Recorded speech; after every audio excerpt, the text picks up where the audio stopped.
still printing, but okay. Well, welcome everyone to our Legislative Tuesday meeting, May 19th, 2020.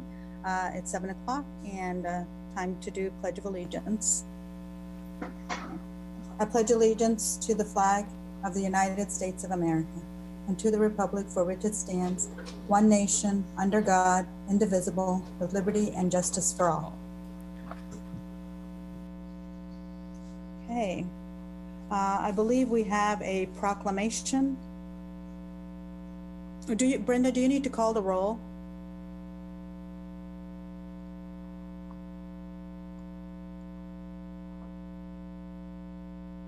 Yes. Okay, go ahead then.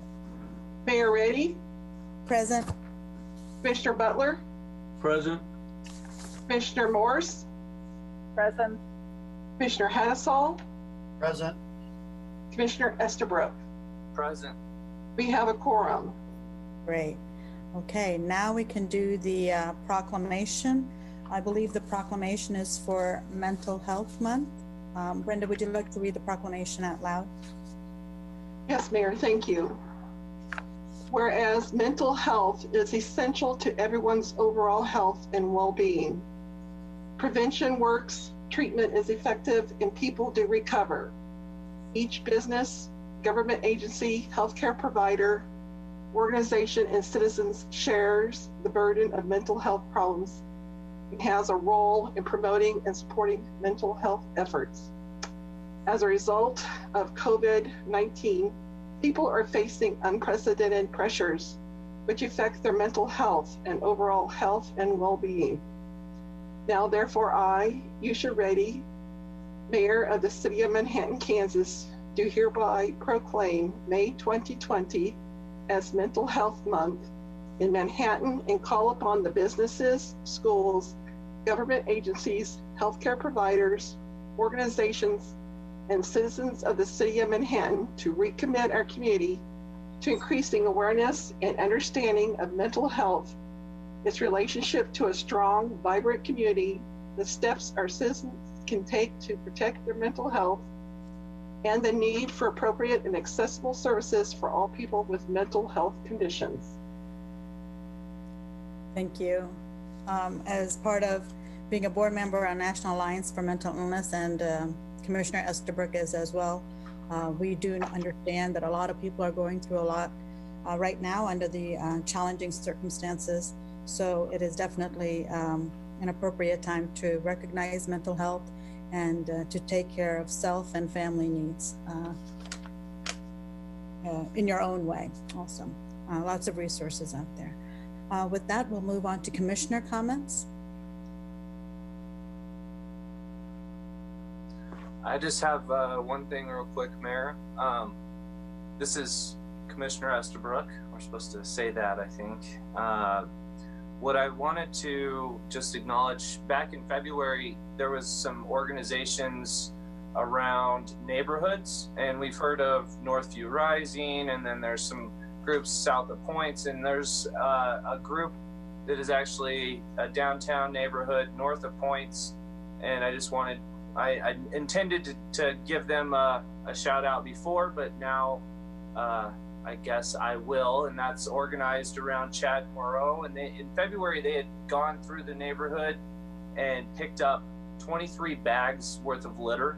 And I think it's just like these small type of neighborhood community building types of actions that are really important for us to acknowledge, and also important for people in their own neighborhoods to take action and kind of know that we appreciate that, or as commissioners. So that's all I had for this meeting. Thank you. Other commissioner comments? Okay, I did want to say, you know, typically when we have our briefing session, we kind of bring up notes about committees or other task forces or whatever we have been attending or on. I'm going to put my notes in the mail folder so that all the commissioners get them. So briefly, I participated in the ITGA Zoom call with K-State as well as RCPD, myself, Linda Morris, and some of our city staff, Jared Wassinger and Dennis Marstall. We talked about e-scooters and they're planning how they're going to have online classes and a hybrid form of fall semester. Library board on Monday, and they're planning their reopening. They went through all the measures necessary, took it to Julie Gibbs from the Riley County Health Department, and it's been approved. So they're going to slowly start opening up certain sections a little bit at a time. So that's something to look forward to as summer comes along. And the chamber had their meeting this evening, this afternoon, about 3:30 or so. Just 2 or 3 notes. Like I said, I'll put more detailed notes into the mail folder.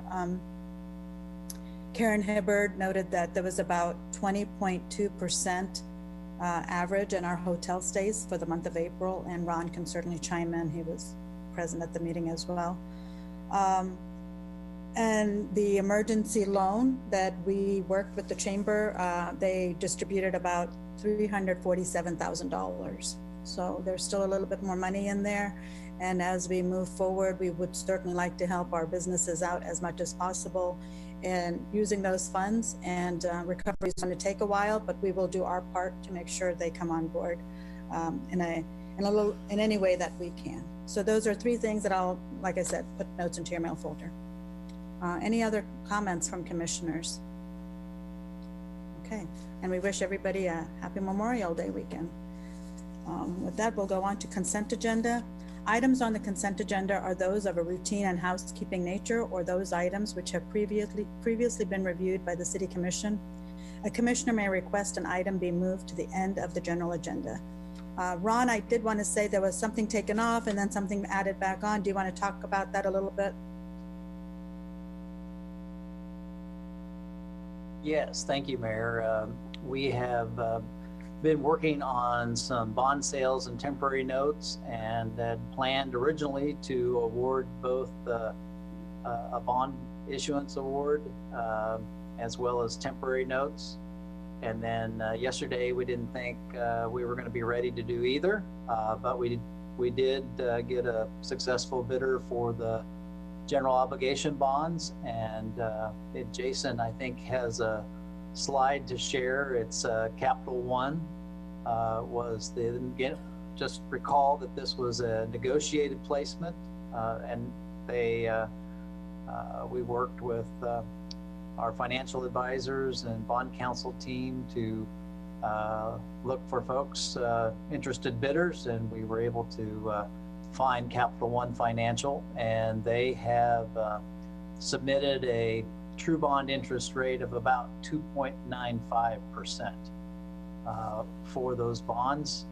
There you go. If you could, this is just kind of giving you a history of some of our GO bond sales at rate. Can everybody see that? Mm-hmm. Yeah. Okay.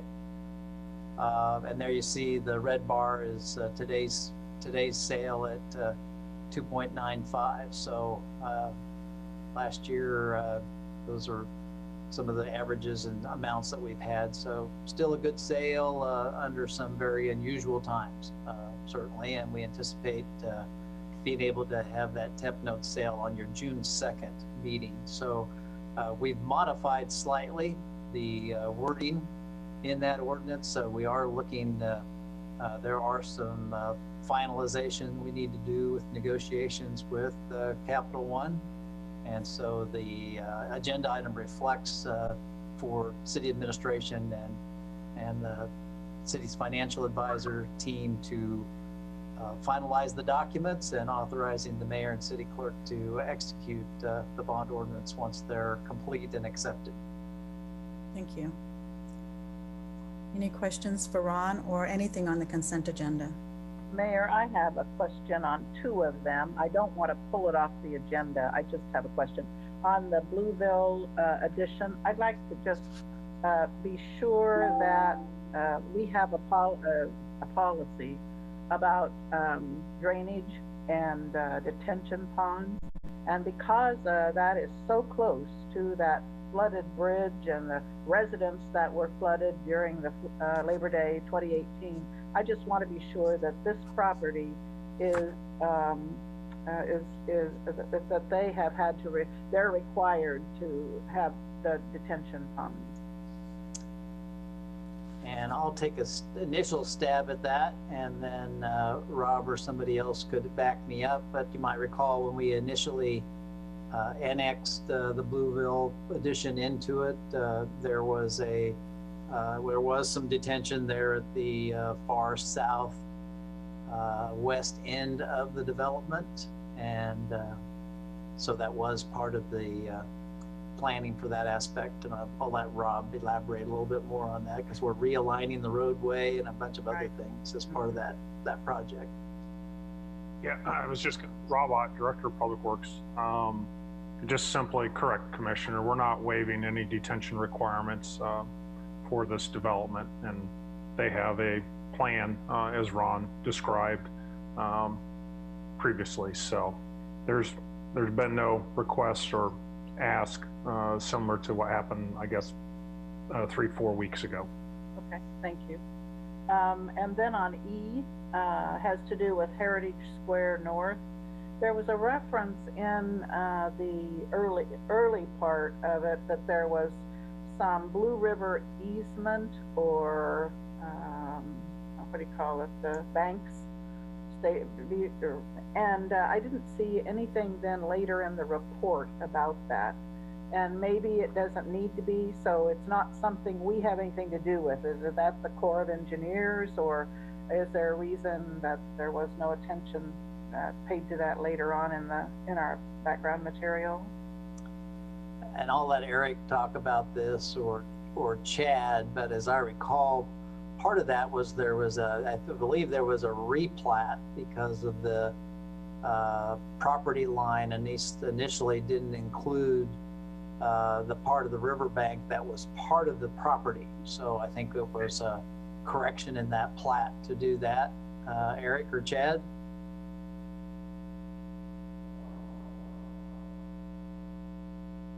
Thank you, Ron. Good evening, Commissioners. This is Chad Bunger, Assistant Director with Community Development. Ron, you're 2 for 2 this evening. That subdivision went out to the center line of the Blue River. The waterway of the Blue River was separated off into a separate tract of land than from what the developable area is. And I believe that's what the staff memo referenced. There is some drainage easement on the back side of those lots that abut the river, and is there to protect the stream bank and reduce encroachment into that area. But the Blue River itself, and I think most of its stream bank, is in a separate tract that is not part of the developable portion of this final plat. Okay, thank you very much. Unless there are other questions, with that, I would move that we approve the consent agenda as distributed, with, well, minus H if it was still there, which is the temporary notes. I'll second it, Commissioner Hattasol. Okay, Brenda, would you please call the roll? Mayor Reddy, Yes. Commissioner Butler, Yes. Commissioner Morse, Yes. Commissioner Hattasol, Yes. Commissioner Estabrook. Yes. Motion carries 5-0. Okay, with that, we're moving on to our general agenda. First item is the Aggieville design options. 1 Aggieville parking garage, and 2 Laramie Street from North Manhattan Avenue to 14th Street. And Jason Hilgers, our Deputy City Manager, along with Mark Bishop from Olson, Patrick Schwab from B&B Architects, Kirk Taylor from Walker Parking, and Kelly Thompson from Oshner Hair and Hair, Olson Studios. Okay, that's a whole lot of them, so. Mayor, were we gonna do the PUD first? Oh. Sorry, but I think we're second as a discussion item, but I think your first item's that. Oh, Carl. I had him wrong on my, I'm sorry, I had him wrongly placed on the floor. No problem. Sorry about that. I think Chad and Eric have the floor for the PUD and West. Right, okay, let me start that again. That was our second agenda. The first item is the first final development plan, West Loop Shopping Center Commercial PUD for the Tommy's Express Car Wash. Chad Bunger, our Assistant Director of Community Development, will be presenting.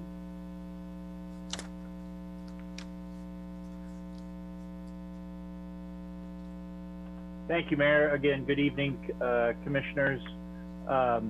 Hopefully I have this set up right, that you can see my PowerPoint presentation. I will provide the summary. Yes. On your display settings, right above your larger image, click that down and go on your main. Yeah, just flip them. Yep. Hit that. How's There that you go. for you? Thank Great. you. Yep, sorry about that, everybody. Good, I'm glad we're up and running. I'll provide the staff, a summary of the staff report for this amendment to the West Loop Shopping Center PUD. The area we're looking at is where the vacant bank building is in the north part of the West Loop Shopping Center.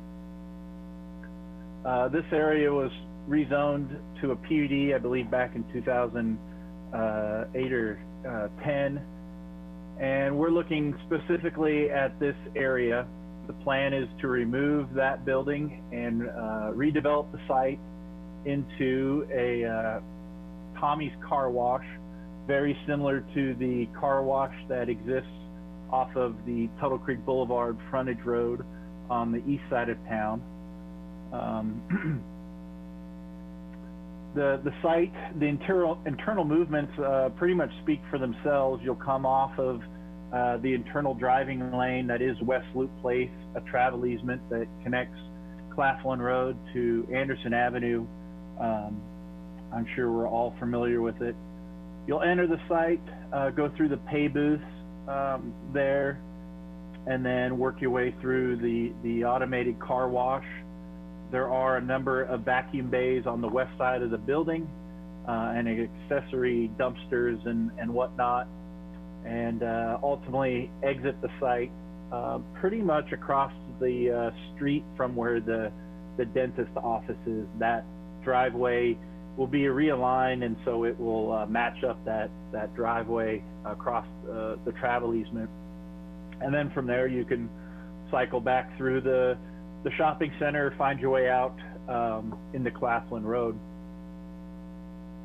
Kind of run through some of the plan sets, although not real pivotal to the discussion, is the landscape island. It's fairly functional to the site and similar characteristics of the whole development in its landscape layout.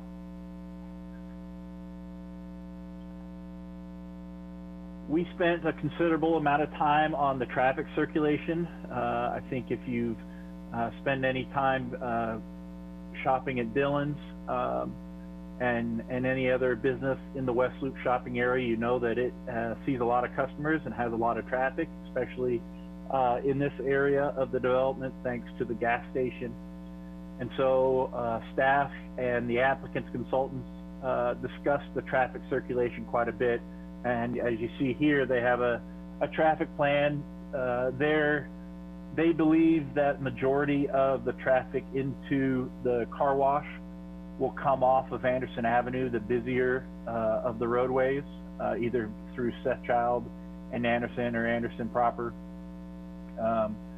And they will be able to manage a number of vehicles in its current driving or current configuration.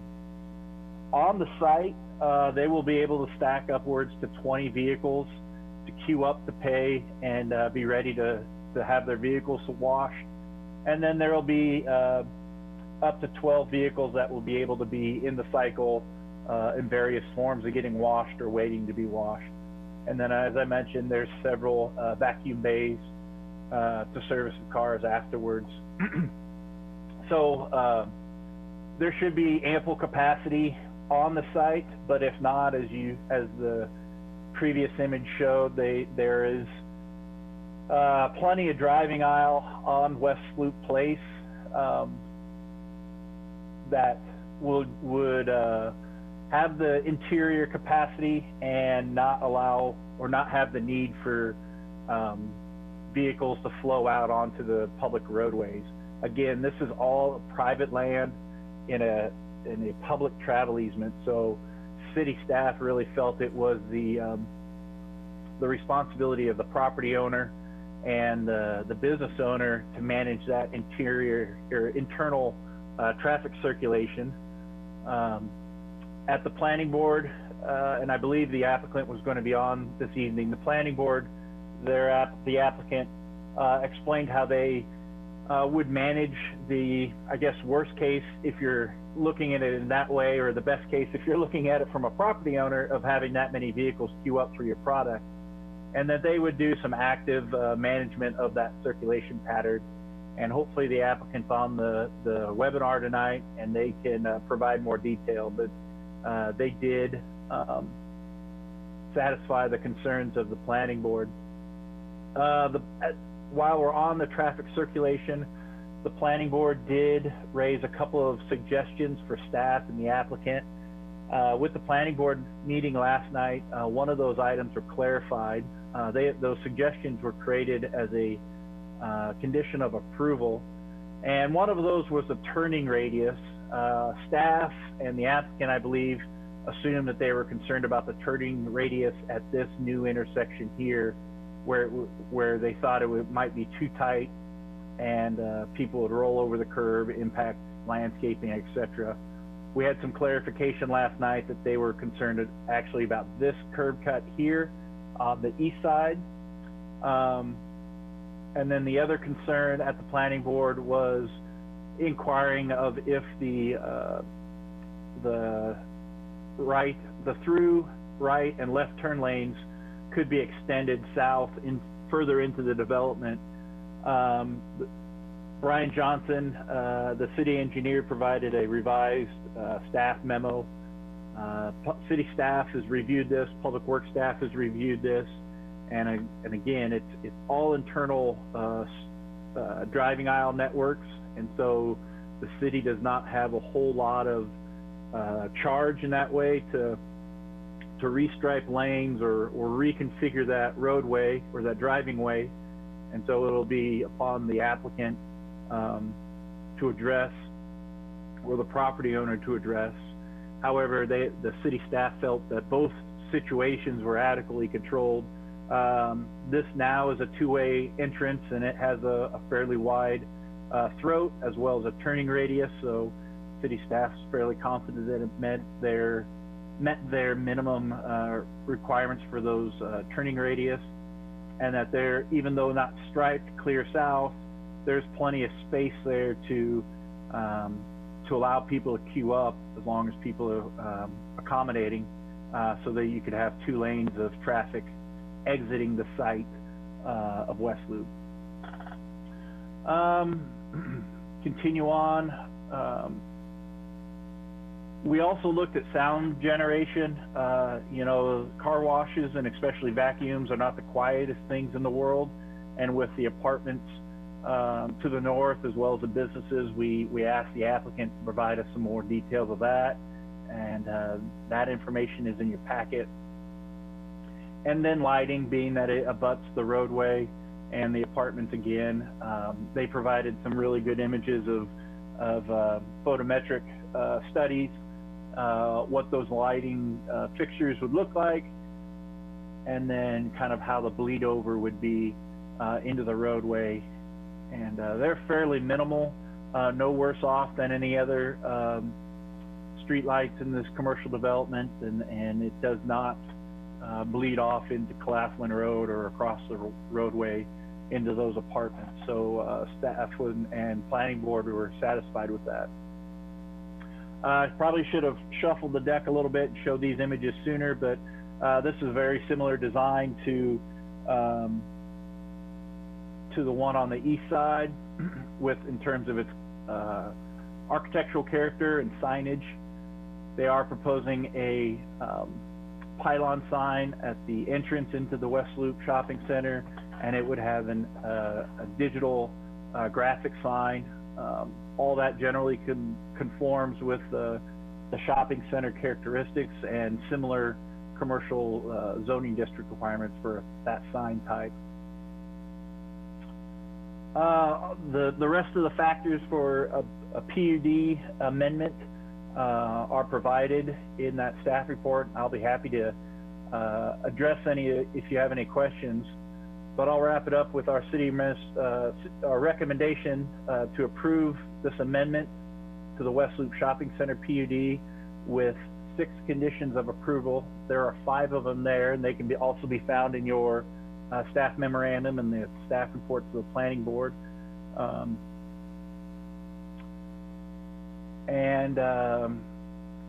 As I mentioned, the planning board heard this 2 weeks ago and also recommended approval with those conditions, and the 8 that were really suggestions that our city engineer staff and his staff review that intersection as well as the turning radius, and I believe those have been satisfied, that they've reviewed them, and it really is it is on the private property owner to address any of those concerns, really out of the realm of city staff. So that is all I have, and I'd be happy to answer any questions that you may have of this proposed amendment. I just have one, and then it has to do, you know, that one slide there that showed all the cars lined up from the car wash all the way to Anderson Avenue, and they're not supposed to block free traffic. You know, is my understanding that's like 2 lanes now. They're going to make that 3? No, I believe that is only 2 lanes and is not proposed to be widened. Let's see if I can find that image back. Yeah, and that's my point. If you have cars queued up there, how are you going to get through there? That's 2-way traffic. Right. That's a problem right there. Now, hopefully, you know, we can say hopefully that won't happen, but if it does, that's going to disrupt what happens at Dillon's and Marshall's and every place else. And I'm not a real fan of that unless that becomes 3 lanes. Hopefully the applicant or their consultant is on the call, and I'll defer that to them. If they're not, I can relay what they explained to us, how they would manage that. But I think this image portrays an extreme worst case scenario. I mean, you can get 20 vehicles on the site proper, and those other 15 or 20 vehicles that are lined up there, that's probably an extreme case in city's view, or at least my staff's view, but hopefully the applicant's on. Then what you need to do is not put a sign there, don't block Anderson across there, just no more than 20 cars. If it's full, sorry, come back later. Because that's going to be a traffic nightmare. We've already got a mess there. You know, Dillon's gas station, you know, is busy, and the cars are dumping in there. I mean, you're going to have a massive traffic flow problem there. And then if you get cars queued up there, they're going to all drive in front of Dillon's, where you have the where you have the pedestrians come out. I mean, I don't think there's been a real good look at this traffic flow. If you put a sign there saying, okay, 20 cars and that's it, and there'll be no queue up here because you're blocking traffic, okay. But this worst case thing, you know, might happen on any sunny day after it's nasty, as I look at, you know, other car washes around town. I'm also concerned about the cars coming out of the car wash, because one pops out of there about every 8 or 9 seconds, and if the traffic is backed up to go north onto Claflin, there are cars as they come out and they're stopped to go out of the place, and there's more cars coming out of the car wash, and there's nowhere for anybody to go. If hopefully someone would be smart enough to go up, maybe a bunch of them will go up into the vacuum area. But I'm equally concerned about the traffic backing up, and there's no place for the cars to go as they come out of the car wash. That's Tommy's problem, I understand, but yeah, like Wynn pointed out, there is plenty of congestion with the gas station right there too. Yeah, so Chad, I think that's a similar concern I had. I don't know, I'm pretty sure Wynn and Mark probably use that probably as much as I do. But I actually try to avoid avoid that sometimes because it is so congested and the street is so narrow. When you want to get out of the Dillon's gas station and you want to turn one way or the other, it gets confusing in a little while. I also don't want this to end up like what we used to see at Starbucks down in Aggieville, where cars are just lined up one way or the another. Basically, I feel it's a safety hazard in a way. And even through as you get out of Dillon's or even Little Apple Brewing Company, whatever you do, there's always traffic going constantly. So even if it stops in one spot, that becomes a problem. So I'm not sure how we would improve that piece of the congestion piece right there. Also the signage, I think it's, I've been to the car wash on the other side, and the sign is pretty huge. And I didn't really think about the sound so much, but since we have these noise ordinances and it is away from the actual apartments, I think that can, I'm not nearly as concerned about it. I just never focused on the sound itself when I was using the car wash from the outside. When you're in your car, you don't realize how loud it is, but from the outside, I've never really experienced that piece of it. But I am equally concerned about the traffic and the congestion piece at the gas station, and as it is, the exiting is hard. So I don't know if they can do more with that. I do agree with the conditions that the planning board has given. I think those are very doable, but the traffic piece is going to be messy. I'd like to hear from the consultant or the applicant, because I have questions about traffic also.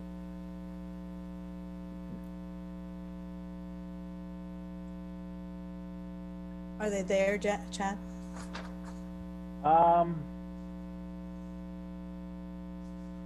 Nothing's jumping out of me but I don't, some of these aren't last names, and if the applicant is on the line, is there a way they can raise their hand or through chat or something like that, Jared, to identify who they are?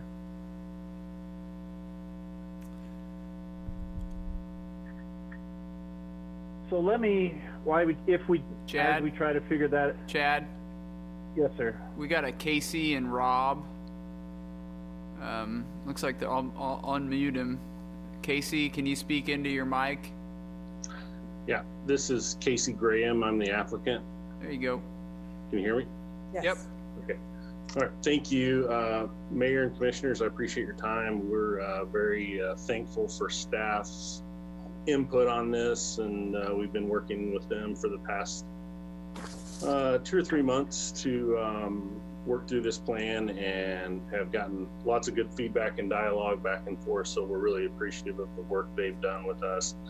And I will focus, primarily on the traffic, because that seems to be the major concern now, and not take up a lot of time talking about some of the other stuff, and maybe we'll hit signage at the end. But on the traffic itself, so we worked with this flow quite a bit, because as you all have brought up, and Brixmor, who is the property owner of the shopping center, and Dillon's have all expressed that it's a good and a bad. It's good that there's a lot of traffic for the retailers, but it's bad for the communities and the vehicular movement that there is so much traffic and trying to get them through this area. But I think, as staff has pointed out, this is an internal service road to the shopping center and not a connector between Anderson and Claflin.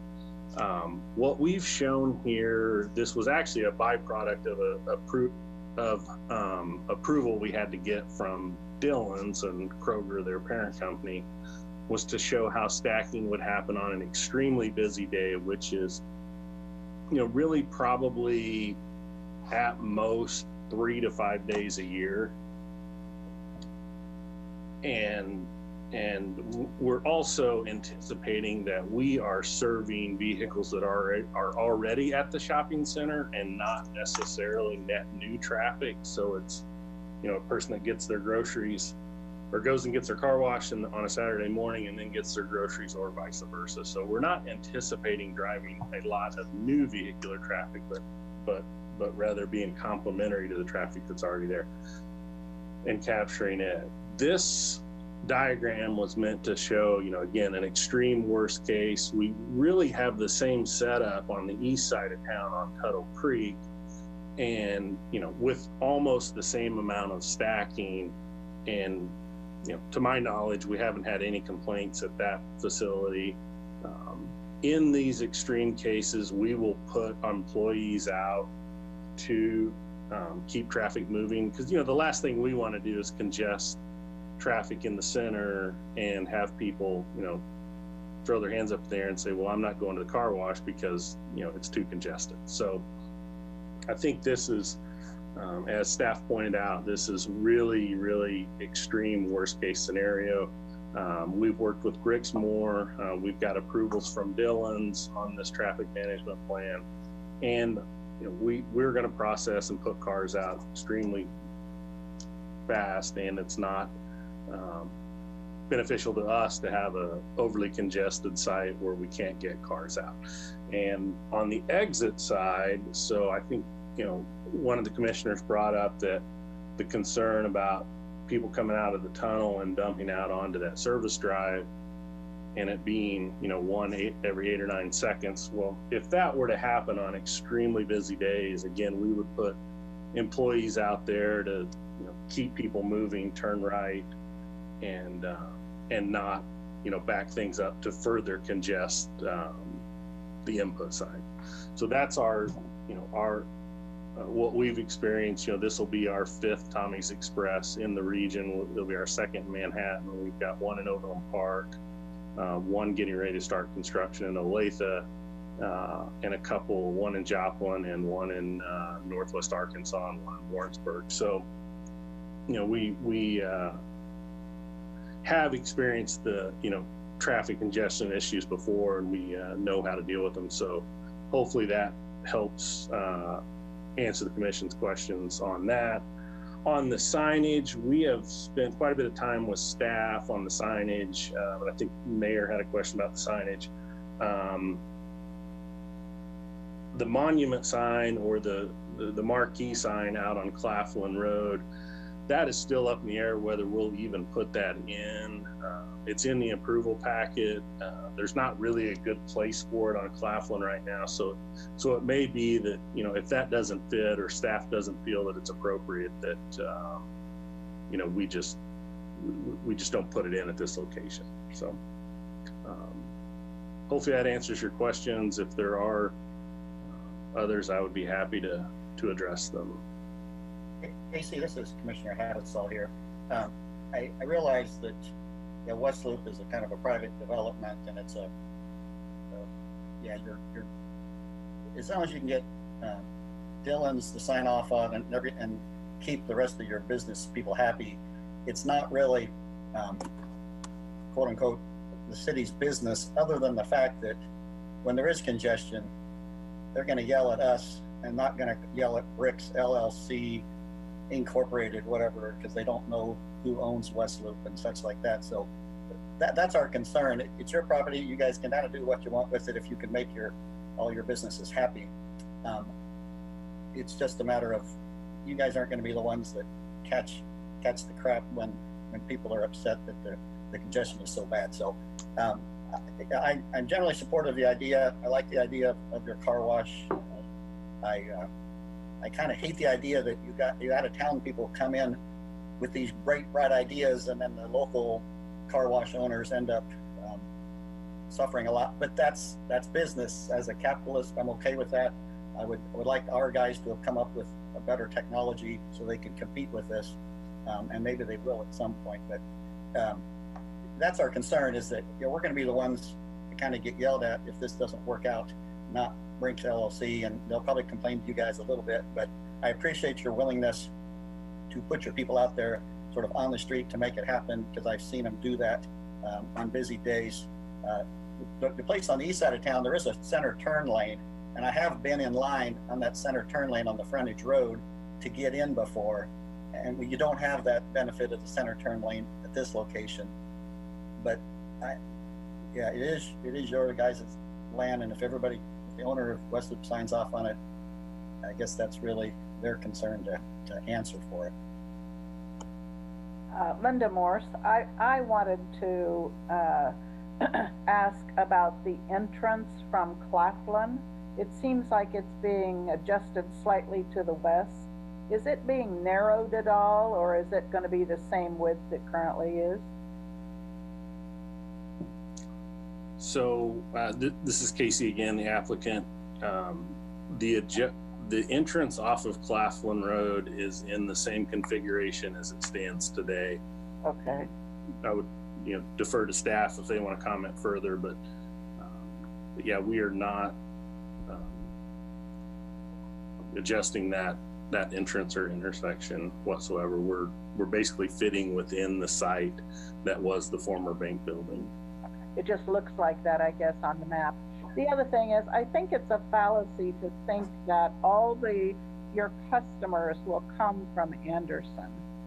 I think there are more than you think will be coming from Claflin, unless they just get so discouraged they don't try. So that means if those people coming from Claflin and turning left into the access road will be trying to turn left into the car wash, while the northbound are turning right into it, and it will stop traffic because both lanes will be full or will be stacking. Can you make it a right only in so that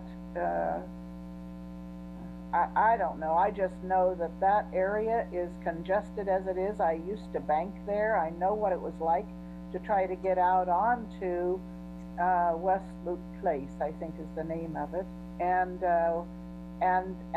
Dillon's gas pumps weren't there then, as I recall. So I just foresee some issues with traffic. The other thing, I guess I'd like to ask city staff, it seems to me that the city did not require a traffic study. And we do that. So is the difference that this is private property and therefore you didn't require a traffic study? Like if it were a city street, why was the decision made not to require a traffic study?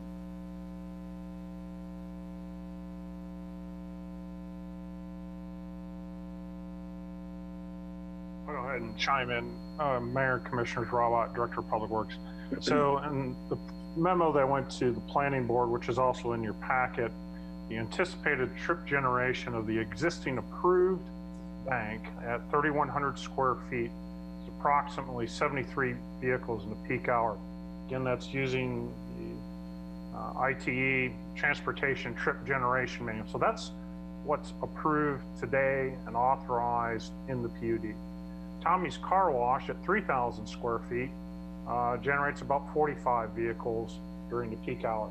So it's actually less vehicles that'll be generated by Tommy's Car Wash than what the existing bank. Chad, if you could go backwards, please, in your slides and show the existing site configuration in terms of driveways, please.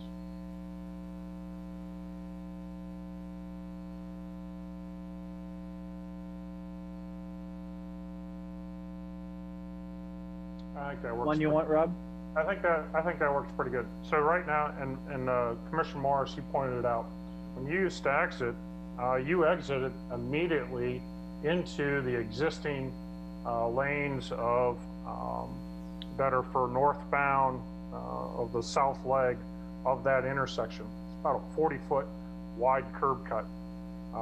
Chad, if you want to go to the existing site plan, or I'm sorry, I apologize, the proposed site plan, that curb cut, that 40 feet, they are improving today's condition. They have removed that curb cut that's in the influence area of the intersection. That is a positive thing. That is one of the goals we often seek for in access management. The other thing is that they moved and they have an exit only that now aligns with another driveway on the opposite. Again, all on private property, but again, in conformance with many of the goals and objectives of corridor management in our Manhattan area transportation strategies. So in our point of view, they're trying to conform with many of those goals and those objectives that have been adopted in the past by the planning board and by you all, the commissioners. So I don't know if I answered your question or not, Commissioner Morris, but in terms of what's already approved today, the existing site conditions and what's being proposed, from our point of view, it's an improvement in terms of reduction in driveway and location away from one of our intersections, alignment of another intersection. And again, whether you want to agree with or disagree with the chip generation manual, that's your all's call. But studies and adoption of that, it appears that it's either equal or less than what is already approved today. We just have all gotten so used to that be a vacant bank today. So, Commissioner, any more questions? The area there that's aligning with the street to the west, do you envision ever having a traffic control there? That's again internal private property. Whether they decide to do a traffic light on their real estate, that's their call, and not the city of Manhattan's. Okay. Well, I respect the work of the planning board. I just have been to this area enough to have had traffic issues. And I think I'd like to make sure the city has a phone number for somebody to call when they get really frustrated with the traffic here. And it will definitely be more than 8 days a year. So just to say that I will support it, but I too don't want another Starbucks or there are 2 other drive-in facilities that I have approved that I've gotten untold when I was on the planning board. I've taken a lot of heat over the years. Why did you ever approve that? So this may be the 3rd one. So I have another question. So with it says the 6 conditions that the planning board had recommended, there were 2 additional conditions as well. So does this also include those 2 additional conditions about the turning radius at exit southwest corner to make sure it's adequate, as well as to review the development plans to see if it's possible to extend the right turn lane onto Claflin? They do not. Those are the let me see if I can get there quickly. I apologize for thumbing through these so quickly. The 6 listed on the presentation here were the ones recommended and approved, recommended by staff and approved. The 2 others, as you read off, were really suggestive asks of the city staff to consider, and the applicant, to consider redesigning that intersection or that entrance, as we found out last night, and then lengthen the turning movement aisles. And in the staff memo from Brian Johnson, he addresses those, and not a whole lot that we can do. Maybe the applicant would like to elaborate on them, but I did not include them because they were largely addressed and acted upon by Public Works staff.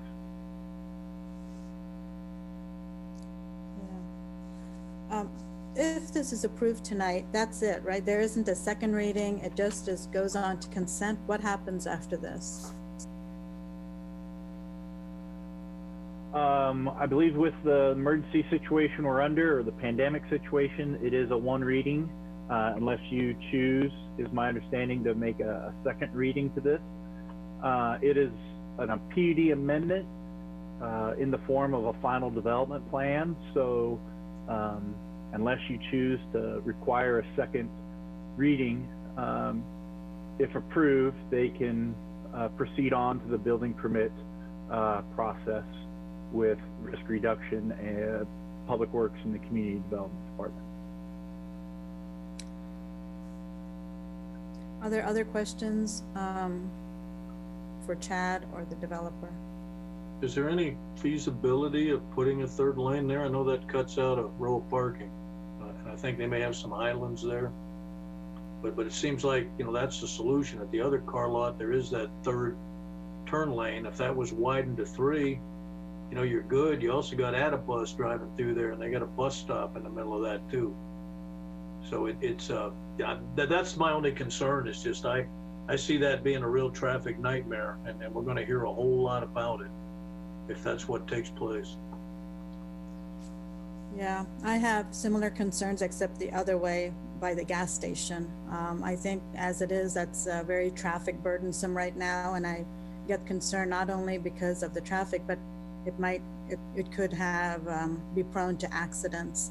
It kind of reminds me a little bit about when I go to, I think, 14th Street, and you have that gas station, and you don't know when to go out, and you kind of get stuck there for a little bit. But I do want to. I do want businesses there. I think that bank has been there for quite a while. It will be good to have something that people can use, and the car wash is successful on the other end of town, and I certainly want to make sure it's also successful on this end. Safety is a concern and traffic is a concern, and I'm pretty sure we're going to hear some things about it. If there are other modifications that can be made, that would be great. People aren't going to use, 20, 30 cars aren't going to continuously use it, but certainly it's such a massive operation for a car wash that people are curious and do want to go through it. So I will support it, and Mayor, make sure. I have one more question. If Casey, you guys can unmute Casey for a second. Are you there? I'm here. Okay, I just guessed at the 8 to 9 second thing. You guys have, what is the exact number? How often does a car pop out the end of that thing? Yeah, I was obviously just, commenting to your comment, but, in reality, on an average day, we're going to do around 400 or 500, and on a peak day, we might do up to 1,500. So, and that's in about a 15-hour day. So we're... I'm just every how often do you guys sort of, with the cars only being about 4 feet apart, it seems like, doesn't one come off the assembly line, quote unquote, every less than 10 seconds, isn't it? Yeah. Yep. Okay, so I was close. At peak demand, yeah. As long when they're in there 3 or 4 feet apart, they're coming out about every. Yeah. You were pretty close, about every 8 or 9 seconds. So. Okay, so yeah, I just and it's not like if this becomes a problem, West Loop will hear about it, and then you guys can get together with them, and you guys can fix it, and we will be sure to pass on every complaint we have to Bricks LLC or to you guys until something happens at your guys' end. So it's not like this is the last time anything can ever be done with this. You can always adapt, change, amend it as we see. We're envisioning problems. Maybe they won't show up, but we'll expect you guys to just get it figured out. And we will just forward any discussion onto you guys and let you guys figure it out. Okay, are there other questions for Chad or Casey? I'll be happy to make a motion, but before I do, the motion says based on the findings of the staff report and the recommendation of the Urban Area Planning Board. As I look at the materials, the recommendations of the planning board were that Public Works should do 2 things, and they say they have done both. Does that need to be part of the motion?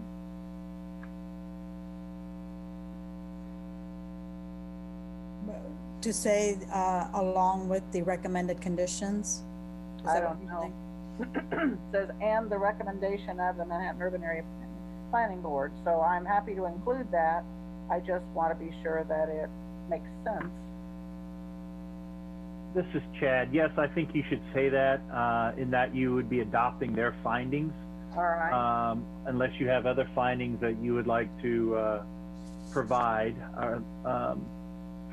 And adopting those additional 2 conditions really don't affect this, as I mentioned, and you mentioned. Public Works has reviewed it and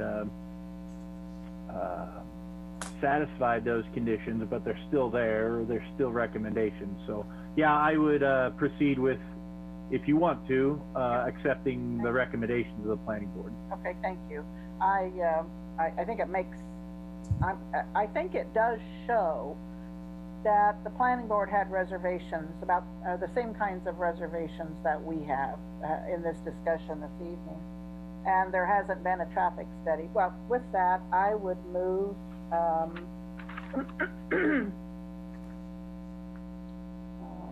have a motion here, hold on.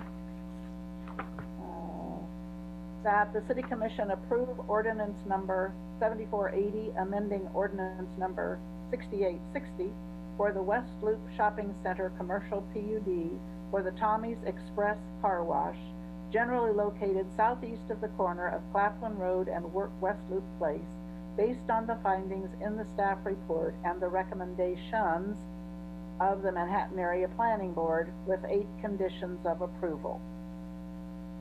Is there a second? I'll second that, Hassel. Okay. Brenda, would you please call the roll? Commissioner Butler, Yes. Commissioner Morse, Yes. Commissioner Hassel, Yes. Commissioner Estabrook,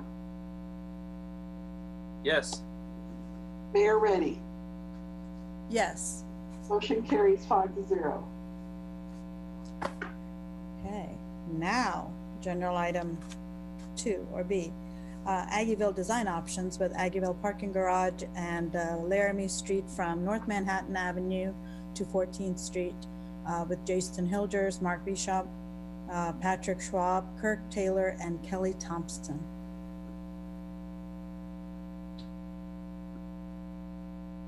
Thank you, Mayor, Commissioners.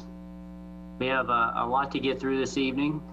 Obviously, we're looking at a lot of details surrounding the garage, the alley between the proposed garage and Rally House, as well as Laramie Street, which would be a new street from North Manhattan over to 14th Street. It'd be a new signalized intersection at 14th and Laramie as well. So I will go ahead and share the screen, and Mark Beauchamp and Kelly Thompson will start our presentation this evening.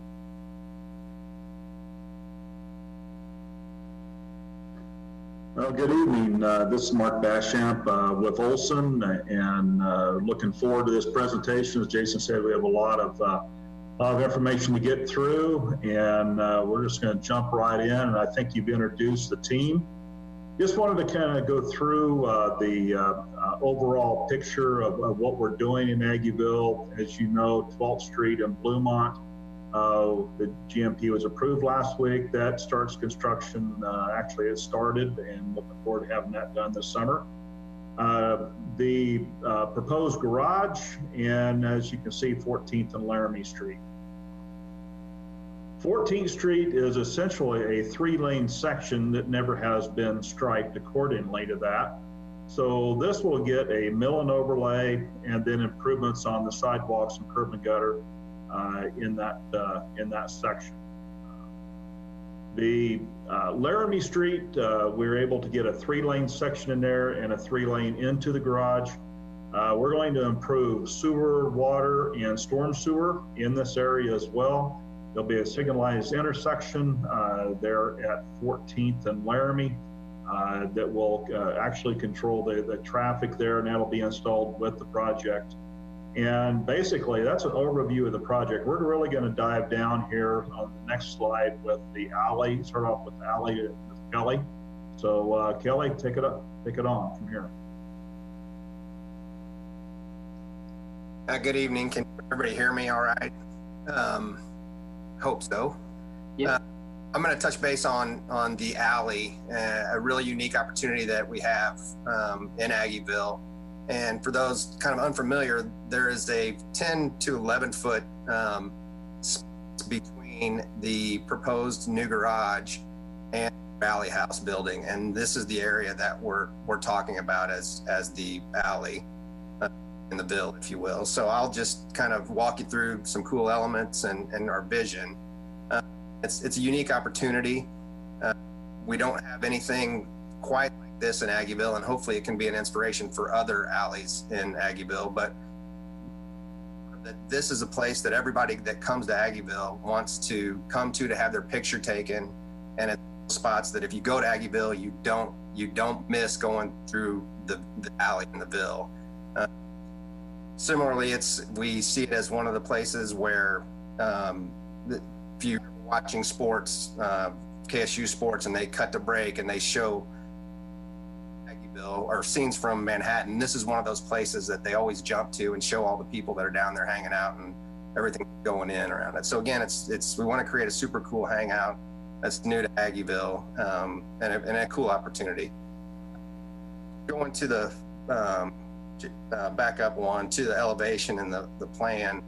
You start on the left side of the screen, just to orient you guys at the elevation. North Manhattan is at the very far edge, and then you walk back, you go under a bridge link, which is a second story link that connects the garage to Alley House. And I'm sure Patrick will get into that a little bit more when he gets to the architecture.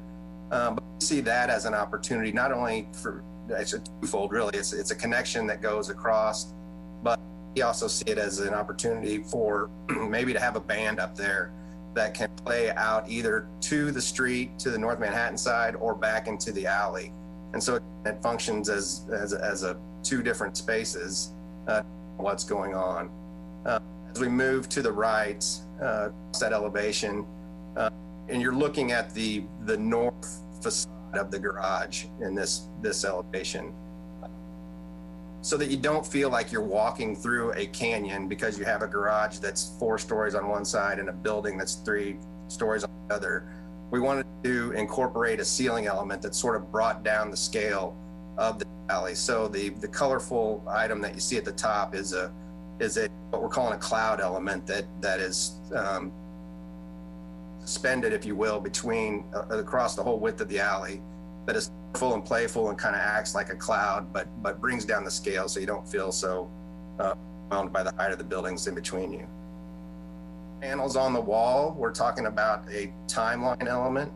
It shows the history of Aggieville as you progress across through the alley. So there could be historic pictures of Aggieville on the panels, different, the places that have been in Aggieville. So it's a sort of a reminiscing as you progress through the alley of all the things that have gone on in Aggieville over the years. As you get down to the new kind of big sign, we see this as a branding element. And the brand that we've got in there right now is Love the Ville. But this also aligns with the existing alley that is between the back of Alley House and the Good Sense building. And so that presents an opportunity to draw people in with this sort of sign through a different avenue than we currently draw people in to that area with. And then as you progress on to the right a little bit further, they become more just perforated decorative panels, and the width of the alley opens up a little bit more there. And so we'll have some minimal plantings and maybe a seat wall along that area as well. So if you, and just dropping down to the plan view, same thing, moving from left to right. North Manhattan is on the very far left. And then you go underneath the bridge link, and there's a couple of different paving patterns. I think we'd like to incorporate the years in that paving pattern that correspond with the images that are on the wall so that it all ties together. And then as you get down towards where it says Aggieville, that's again a specialty paving pattern. Again, we're thinking that's some sort of photo op as you get to that area, and then you can see where the plantings are, and the curvilinear wall continues on to the right there. Moving on, we have several sort of 3D shots of what this might look like. This first one is looking west down the alley from North Manhattan. So you can see the Skylink, or I'm sorry, the Bridge Link over the top where there's people at. Again, we see this, that's an opportunity where a band might be able to play out to North Manhattan, or where judges for a parade could sit and judge. It's a multitude of things that could happen besides it just being a link over to the Rally House. Down at the bottom is kind of a paving pattern texture, or something that makes people stop and give pause and want to look down the alley and kind of try to draw people down into the alley. And then as you're looking down the alley, you can start to see the timeline photos and historic perf panels on the left, and the paving pattern on the ground plane. Again, this is looking west from the Bridge Link. And again, a better angle of what's going on. You can see the overhead ceiling element a little bit better in this picture, but it's a colorful, wavy, curvy kind of element that's really cool and unique to what's going on in Manhattan. And then the panels on the left are the historic photos and timeline photos, if you will. So this is a view looking south between Rally House and Goodson's. And again, this is the big play to try to suck people into the alley. And again, it's a different way to put people in that they're not coming in currently. And again, it's a great branding opportunity for if Aggieville rebrands itself. Love the Ville is again the one we came up with. A bigger sign that kind of you can see out from the street, but then also a smaller one down at the bottom that acts as a photo opportunity as you get closer in. And again, this one is more the smaller scale photo opportunity that you would have, and the theming opportunity. This view is looking east, sort of from Goodsense down the alley. And again, you start to feel the scale of it with the ceiling element overhead, the panels on the right, and the paving patterns on the ground plane. Again, the thinking with the timeline there is that the area right in front of Love the Ville starts with the founding of Aggieville, and the timeline works its way up to the present. And so as you cross through the threshold underneath the Bridge Link, you step out into Aggieville and you're at the present time. So it's a progression of historic photos as time goes on down there. Again, this is just another looking back a little further from Goodsense, and you can see how the building space opens up. Goodsense is set back a little bit further than the garage. So we have the opportunity to put some plantings and a low wall in there. This space will get a little bit more light, and we feel comfortable that we can add some interest with doing some plantings in that area. Again, a little bit further back from the Insomnia Cookies, just giving you a fuller view to the corner of the garage and the full length all the way through. And then this one again is looking east. It's a little bit higher shot, but again, the ceiling element comes into play. You can see the Bridge Link. You can see everything that's going on the walls on both sides. So trying to really create something special there. Ellie, is the alley ceiling solid so it would actually catch rain? Or is it porous so there are shadows and sunlight, or what? Yes, it would be porous, so there's space in between, and so that interplay would also make the shadows and interplay on the ground a little more interesting. So it's not a solid cover at all.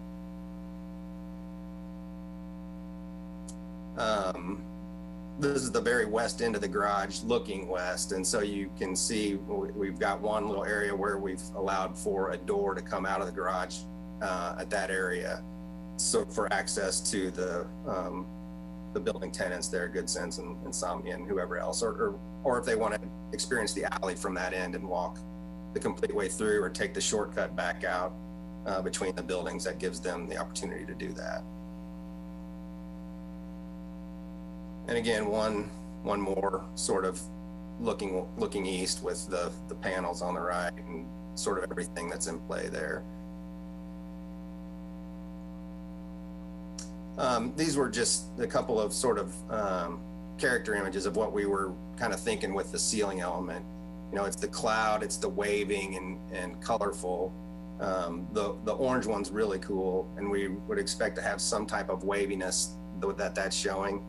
The one on the right, you have to use a little bit of imagination, but if you would turn that on its or up on its edge, so you can see how the waviness of that works. That's what we envision for the ceiling element as we walk through the alley.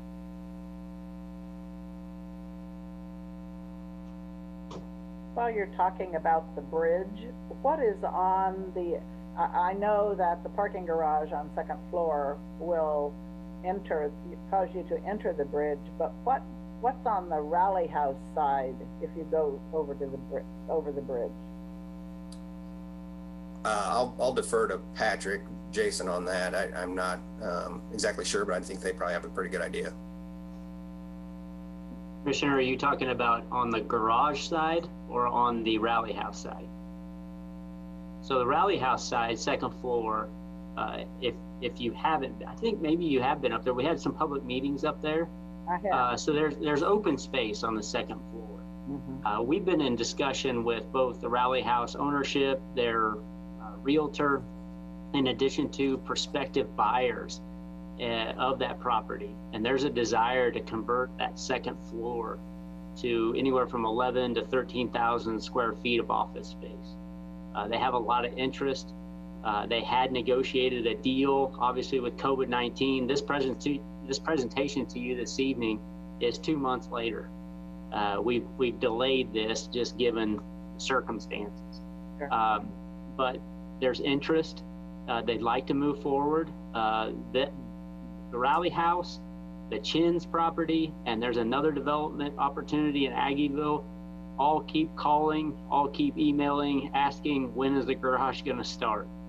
So there's a lot. This is a catalyst. It's an opportunity. We keep telling them, give us a little bit of time before we bring this back to the commission so we can get some direction on construction drawings and GMP. But yeah, there is an opportunity there for that whole second floor to redevelop at Rally House. I was just curious. Thank you.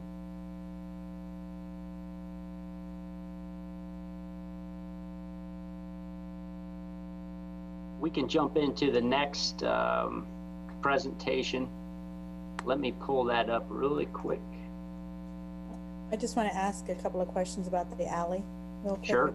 Move on to the facade. I think this is really cool. It does look really nice, but I didn't see any kind of wildcat images or anything. Is that part of it, or having logos of that, or any kind of a K-State? There wasn't a whole lot of purple. There was a whole lot of other stuff. It didn't seem, unless that's what Aggieville was looking for, was something different other than a K-State affiliation. Yeah, we got some of that feedback in our open houses about this not being just all K-State and all purple. I do like the history element. I think it combines both the university and Aggieville. One of the first images that Kelly highlighted there at the beginning was that kind of that farm picture where Anderson Hall is the only building on the horizon. It's kind of the beginning of K-State. But clearly, we've got a lot of history between Aggieville and Kansas State University and the community. We can highlight down that alley. Those images, nothing's been finalized. There could be even more input. It's going to take a whole year to construct the garage, so we've got some time to get more input on what those images could actually be before we decide permanently what they are. And did you have any feedback from Insomnia or Mr. Good Sense or any of those owners? I know they had some comments when we were looking at the garage, and I think this is more, aesthetic and pleasing to them, I would think. Did you get any type of feedback from them regarding these? Not yet, and I think with, again, COVID-19, it's been difficult for us to get information out and have that relationship. Mr. Varney would actually come into City Hall a lot, and we would sit down and show him and have a conversation. We have reached a point, though, with McCown where we know his desired stairwell at that corner, if we were going to add a stairwell, would be another $250,000 to $300,000. It is still the recommendation of the team to have the stairwells at the southwest corner and the northeast corner, given the proximity of the entrances and the proximity of where pedestrians and vehicles will want to enter and exit. There's a safety issue there. There's convenience that we're trying to accommodate. If we added the third stairwell, that's clearly an additional cost that we would have to bear for that northwest corner of the garage. We did add a door so they can enter and exit from the first floor, but they would have to walk then that half a block to a stairwell and then come back through the garage if they were parked up on the second, third, or fourth floor. Okay, all right, so, thank you.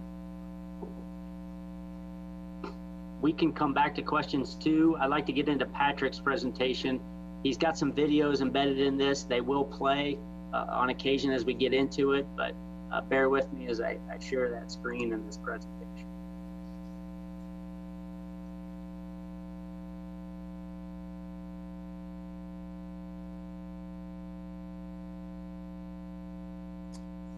And Jason, you're going to advance those as we go along?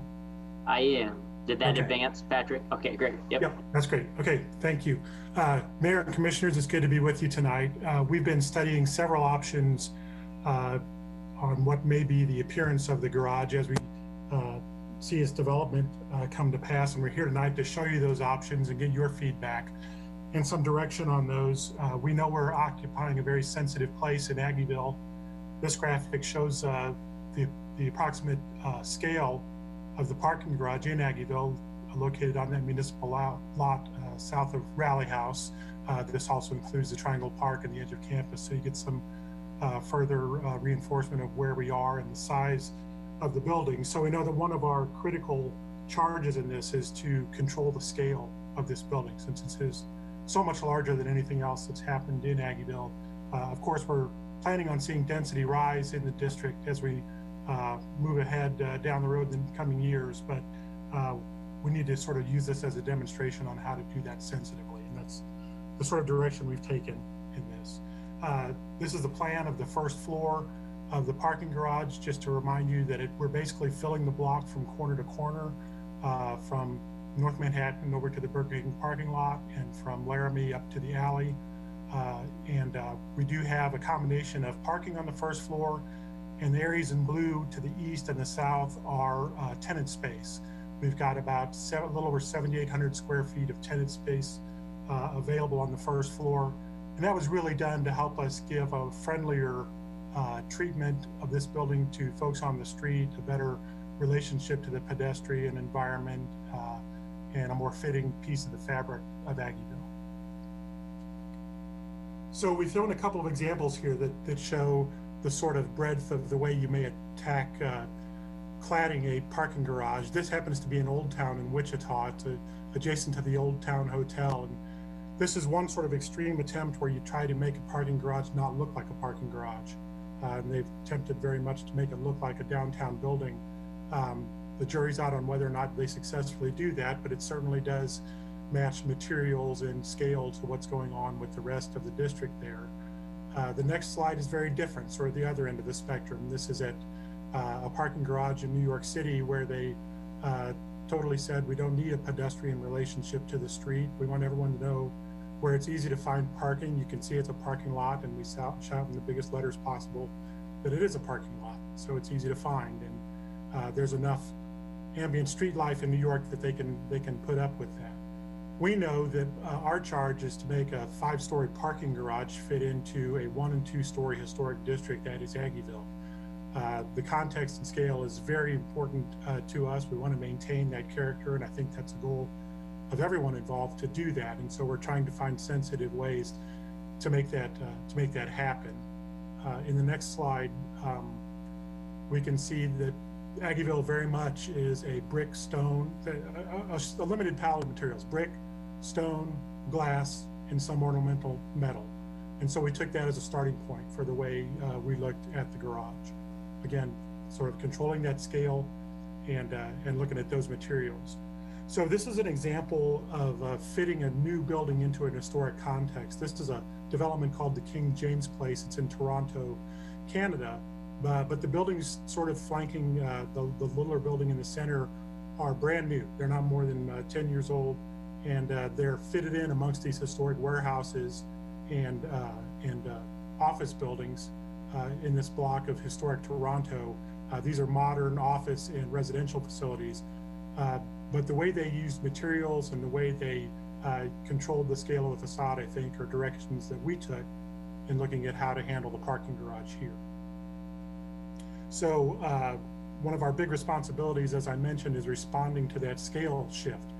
So this is a look at the facade along North Manhattan, and the Rally House, of course, is a 1 or 2 story building, and we're transitioning to a 5-story building. And so what we've done is tried to maintain the line of those 2-story buildings with some brick, stone, metal, and glass, reminiscent of the scale of the rest of Aggieville, and doing something different for those elevations above, those tiers above, something lighter and different, so that we're not having a building that's looming over the street. One of the things that was mentioned in Kelly's presentation was that bridge connection, and you can see it here going between what is the stair tower of the new parking garage and the Rally House. And so it really is an opportunity to have an interesting gateway to that alley, and also a neat sort of activation on the street, we think. So we've got 4 options to show you tonight, as I said, and we're going to start with what we call option 1, and we're calling this the kinetic sculpture. The elevations here, this is the elevation along North Manhattan, and then the one along Laramie. And again, we're maintaining that 2-story brick structure. The first floor, of course, has storefronts for the shops or tenants that might be in those spaces. The second level along North Manhattan and along Laramie has a combination of glass and openings. What's critical about treating the facades of the parking garage is that there are code requirements that require that we keep a certain amount of the exterior walls on each tier open for light and air in order to handle the vehicle exhaust that can build up and things like that. As long as we can maintain what is a pretty good percentage of the walls as open for air circulation, we don't have to introduce mechanical means of providing fresh air, and that's a big cost savings to the project. So the kinetic sculpture, again, has the brick and glass treatments on the first 2 floors, and then we're proposing doing an activated facade on the floors 3 through 5. And that's sort of the hatched area above. When we talk kinetic, we do mean kinetic as in moving. One of the things we've been looking for is an opportunity to give a signature piece to Aggieville, and we found a product and an application that actually uses something that we have as part of our nature here in Kansas that isn't representational and visual or symbolic of any one certain thing, but it's of nature, and it's the wind. So in the next slide, we've got the other 2 facades of the building. Kelly talked about the north side of the alley. It's very simple here, and we'll sort of defer to their direction on that. And then the west side is a very simple screened piece, intended to someday in the future even expand if Burger King ever goes away. But I wanted to talk a little bit about this. This is what we know as a kinetic facade. And this is the parking garage at the Logan Airport in Boston. And what you're seeing there is the effect of the wind on this facade. It's actually made up of a series of moving cards. This happens to be stainless steel cards that are mounted in such a way that they can move with the wind. And there's a lot of varieties of different sort of assemblies we can do in this to get more or less movement. But it not only activates the outside, but from the inside, you get various play of light. It's breathable, it's open, it doesn't feel claustrophobic. It really is sort of a neat application that can speak about, it sort of takes the unknowable and makes it knowable, the unseeable and makes it seeable in the case of the wind.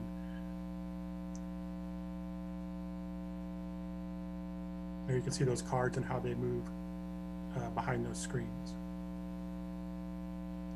In the next slide, this is just a couple of more applications of the same type of system. And again, there's a lot of variety we can do in this with materials, size of the cards, the amount of action that they have, colors. A lot of things can be introduced to make this very interesting. We thought that art might be out of reach for us on this building, but we think with this sort of application, we can do it in a fairly economical way and do something that's impactful and unique for our district.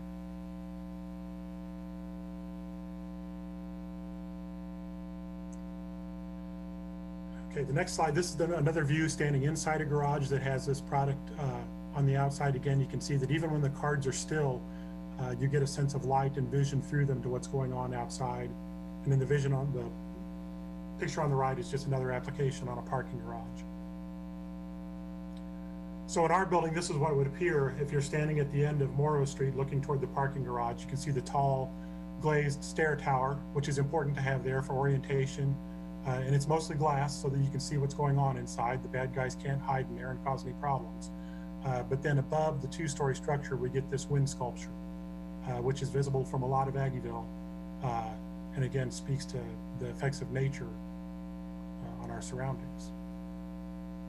And then the next slide is what it looks like if you're coming from the south on North Manhattan at the corner of Laramie. And what we would do is take that sculpture and turn the corner of the building at that point. And you can see how our facade treatment continues along down Laramie Street. Right now we're showing the rest of the building beyond that point sort of being what it is, a parking garage up there with some occasional spots of screening where more of those garage levels are visible, such as over the entrance to the west. So that's one option. Option two is one that's got a less than elegant name. It's called bar grading, but that's because that's what the product is that we're proposing using as a screening element, again, up there above that floor. The beauty of this particular one is that it's an economical product. It's an industrial grating that you can buy for a lot of applications, and it's just applied to the building in a sort of very controlled way to give us some screening with some openness and to change the view of the garage. This is that product. This one happens to be on a water treatment facility that we've studied, but it's basically an industrial bar grate that's hung on some clips. It comes in large panels. It goes up pretty quickly. And one of the intriguing things about this material is it can change its amounts of transparency depending on the angle that you're viewing it. In the lower left corner of that view, you can see that when you're looking at it straight on, it's fairly transparent. You can see what's going on inside. If you approach it from an angle, it becomes more opaque. And so the building can have sort of a shifting aspect as you move around it, and the sun changes on it throughout the day. Again, this is a view of the building rendered with that product on those upper levels, and you can see you can get a hint of what's going on behind it with the parking levels, but it's not shouting at you that it's a parking garage. And then the next image again is if you're on the Morrow and Laramie, or the North Manhattan and Laramie intersection. And again, we wrap the corner with that treatment. A third option we're calling perforated panels, and it's pretty much what they are. These are metal panels that are applied to the building. In most cases, the panels are corrugated or rippled, and they're punched with tiny holes. This is the parking garage at the Garmin headquarters in Olathe. McCown Gordon was actually involved in this project, and they used corrugated metal panels as a screening element. The next slide shows you sort of the simple way that it's applied. It's simply corrugated metal punched with holes, and it's hung on an armature of metal tubes and applied to the outside of the building. It's pretty straightforward, but it does a pretty nice job of masking and screening parts of the building as you want to. It can be very controlled. There are a lot of different kinds of perforated panels we can look at that would give us the airflow and the light we need. The next example is probably a more expensive example, but it's a different sort of folded plate. So you can get a lot of different sort of shimmering light effects depending on how you treat the facets of those metal pieces. The next image is one where metal panels have actually been treated with a photographic image. And this can be achieved in a couple of ways. It can be either photo screened onto the perforated panels, or in this case, they actually use very precisely controlled spacing and size of the holes to produce the image on those screens. It is interesting to note that when you do a screen this way, the metal panels either have to be quite a bit heavier in gauge, or they have to have quite a bit more support to keep those panels from buckling and rippling under the wind loads, because the corrugations naturally stiffen the panels, whereas a flat panel like this needs a little more structure behind it. The next image is, again, another look at perforated panels. This one uses custom-made panels that have larger holes in them, and they actually space these out so as one is standing inside the building, you don't have panels blocking your view, but there are panels above and below. So you have these slots of vision access through the panels. And then finally, this is another example where the corrugations are turned on their side and run the other direction, and it's done in a colored metal instead of just the silver or galvanized finish. This is actually the Museum of Poetry in Chicago, and these panels are set on a pretty heavy armature that surrounds the building. So this is the image with the perforated panels on it, and this degree of transparency is representative of what we would see based on how much of those panels we would have to have open for air circulation, and you can see the amount of visibility that can come through those. Again, the view from along Morrow, and then we have also the view from the Laramie and Morrow intersection following this. And then the fourth option we've given you is the one that really looks towards simply being the most economical as possible, and that would be if we just treat the first 2 floors of the parking garage as we have previously, and then just let the upper tiers be what they are, and that is a precast concrete parking garage. They would be nicely done, architectural concrete, nicely controlled joints, but they simply would be the open tiers up there. We did this mainly, partially as to show you what the most economic one is, and also as sort of a baseline to judge the value of the other options against. And this again is the view of the parking garage if you did no screening above whatsoever. The final thing that I wanted to talk about before we get into some more evaluation of these pieces is how we handle the corner there at North Manhattan and Laramie. Most of the schemes we've presented tonight show the glass facades wrapping that corner. That certainly is one way to activate that.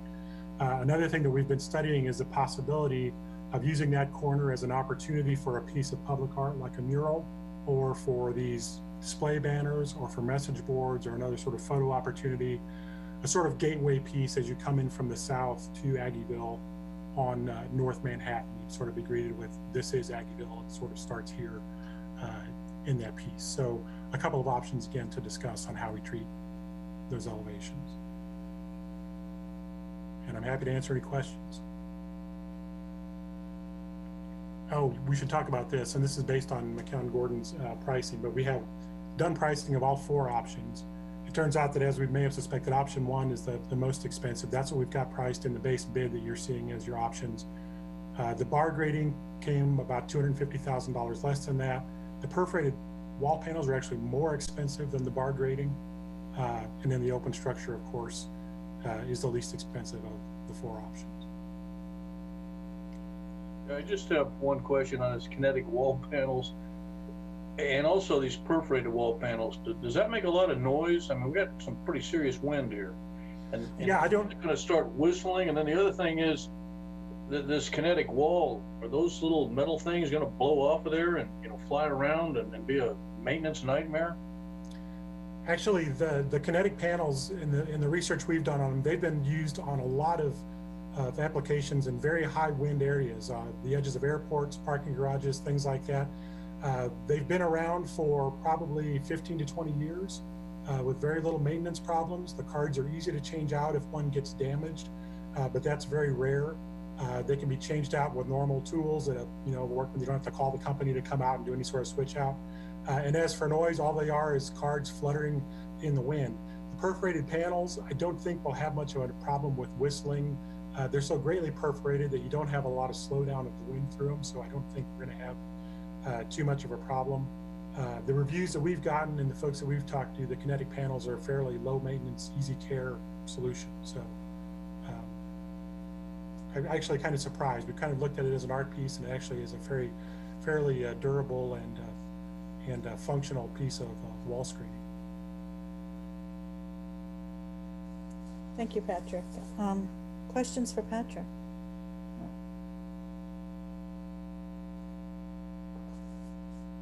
I'm kind of surprised that except for the open structure, the other 3 are all metal up in the top. Did you have other options? I tend to think of Aggieville as brick, and I'm surprised sometimes when the city has allowed other Aggieville. I think Aggieville changes when you start having other building materials, and so I'm just asking, I guess I kind of expected the more of a total brick, especially right here at this corner. And if you did it in all brick, how much would that cost? And so I don't know what other materials are possible. Patrick, kind of introduced the theme and their scheme in terms of how this building they propose should fit in Aggieville. You're right. We can make it entirely brick. I believe the cost would increase to do so. And then you get into the garage side of it and being open air, and you can kind of see it in the open structure. It has a different look and a feel with that open air. And they were attempting to find a material that wouldn't be as expensive, but would also give it a look and a feel. Clearly, you want people to recognize it as a parking garage, and the first 2 floors are going to mask that very well. But at some level, you want it to also be useful and be recognizable as a garage. I think that picture in Old Town in Wichita really attempted to screen and hide the fact that it is a garage. It blends right in with the hotel. That's obviously a strategy that can be implemented. I think recognizing this building would be 4 stories tall, that much bigger than anything around it, led Patrick and the team to try to develop something that would separate itself at that second floor from the second through the third and the fourth as well. So, Patrick, do you have anything else to add there? Yeah, I agree with all the things you said there, Jason. And I'd add that one of the things that we looked at with this building is the Aggieville vision, and the previous studies that have been done are all talking about Aggieville going up to 5 or more stories high on the edges, but trying to keep Morrow and North Manhattan at this area at 2 stories. We're an exception to that, and so we tried to treat it in a different way. Also, in those future vision plans, the buildings aren't limited to brick above those 2 stories, and so we tried to use this as a piece which might set a standard or look as an example of how that might be handled in the future, because we are an anomaly in this location in Aggieville. There aren't going to be 4 and 5 story buildings built in this proximity to Morrow, most likely.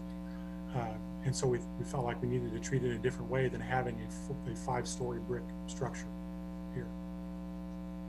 Jason, have we ever adopted design guidelines for Aggieville yet? We've talked around and about it a lot, but I don't remember if we ever have finally done it. Are we waiting for something? No, we've adopted zoning regulations that really speak to the materials that are used as well as the height. Okay. Patrick's accurate. We kept Morrow, basically at the level that is at today, trying to preserve Morrow in the 1100 block and the 1200 block, and then obviously here on North Manhattan on either side. Okay. But we've actually regulated that if you renovate and demolish and go rebuild on Laramie and on Bluemont, you have to go up to at least 3. So it will spur a much higher density along Laramie and along Bluemont on the periphery of Aggieville. If you recall, we had a little bit of a debate on when the hotel went in across the street from the Bluemont and how tall it was going to be. And we came back with those regulations that then try to bring everything else at least to a 3-story minimum, but could go as high as 4 and 5 within the district on those edges. Thanks. I'm more interested in the appearance rather than the height, but. Yep, and the zoning did address materials. There's percentages that developers have to meet by way of masonry, which would be the stone and the brick, sure, and then the glass and the metal and the other uses on the exterior. I do like the parking garage downtown, and meaning I like the greenery, that trumpet vine or whatever that climbs the full height of it, for heaven's sake. I drove up on top the other day and there was the vine. And so it gets pretty tall, but it does soften it and make it just more natural. But thank you. I was just curious if there's what else is out there besides metal. We looked at a lot of different examples and, had a healthy debate amongst staff and amongst our consultants. That kinetic, the wave of the wind in Kansas, I think would be rather interesting to watch. And I had the similar concerns as Commissioner Butler, making sure on the maintenance side and we weren't dealing with the safety issue. The way these are assembled, both from McCown and from BBN, their experiences, they felt like they could make them both safe and fairly maintenance free. But having them whip and wave in the wind obviously would give a different feel and be somewhat of an attraction in itself to watch on a windy day or a slight breeze. Is it possible to get the precast concrete in a soft color rather like off concrete color, maybe a tan or something? Yep, they can color that precast and have it delivered and assembled in a different color for sure. I just wondered. Yep, and that's the open structure. Right. That's the cheapest option. So you could dress that up with a little color as well. Yeah. We just have a couple more slides from McCown. They're going to give you an overview of the budget and the timeline if you're ready to move on. Yep. Barry, can you join us? You bet. We also have Ben and Ben Flowers as well here. So Ben will talk the cost. Great. So yeah, we got a breakdown here of our schematic design estimate. As you can see, we've broken them out throughout those 4 different categories there. So the base cost would be the structure from all the way from the ground up, everything you're going to pay for to have a parking garage in the base sense. And then the exterior facade is what we just looked at, not just inclusive of the metal panels, but the masonry and the glazing on it as well. And so put a subtotal in there to show you guys kind of where the garage costs themselves are coming in at. And then in addition to that, we have the alleyway breakout and the street costs as well for Laramie and 14th there.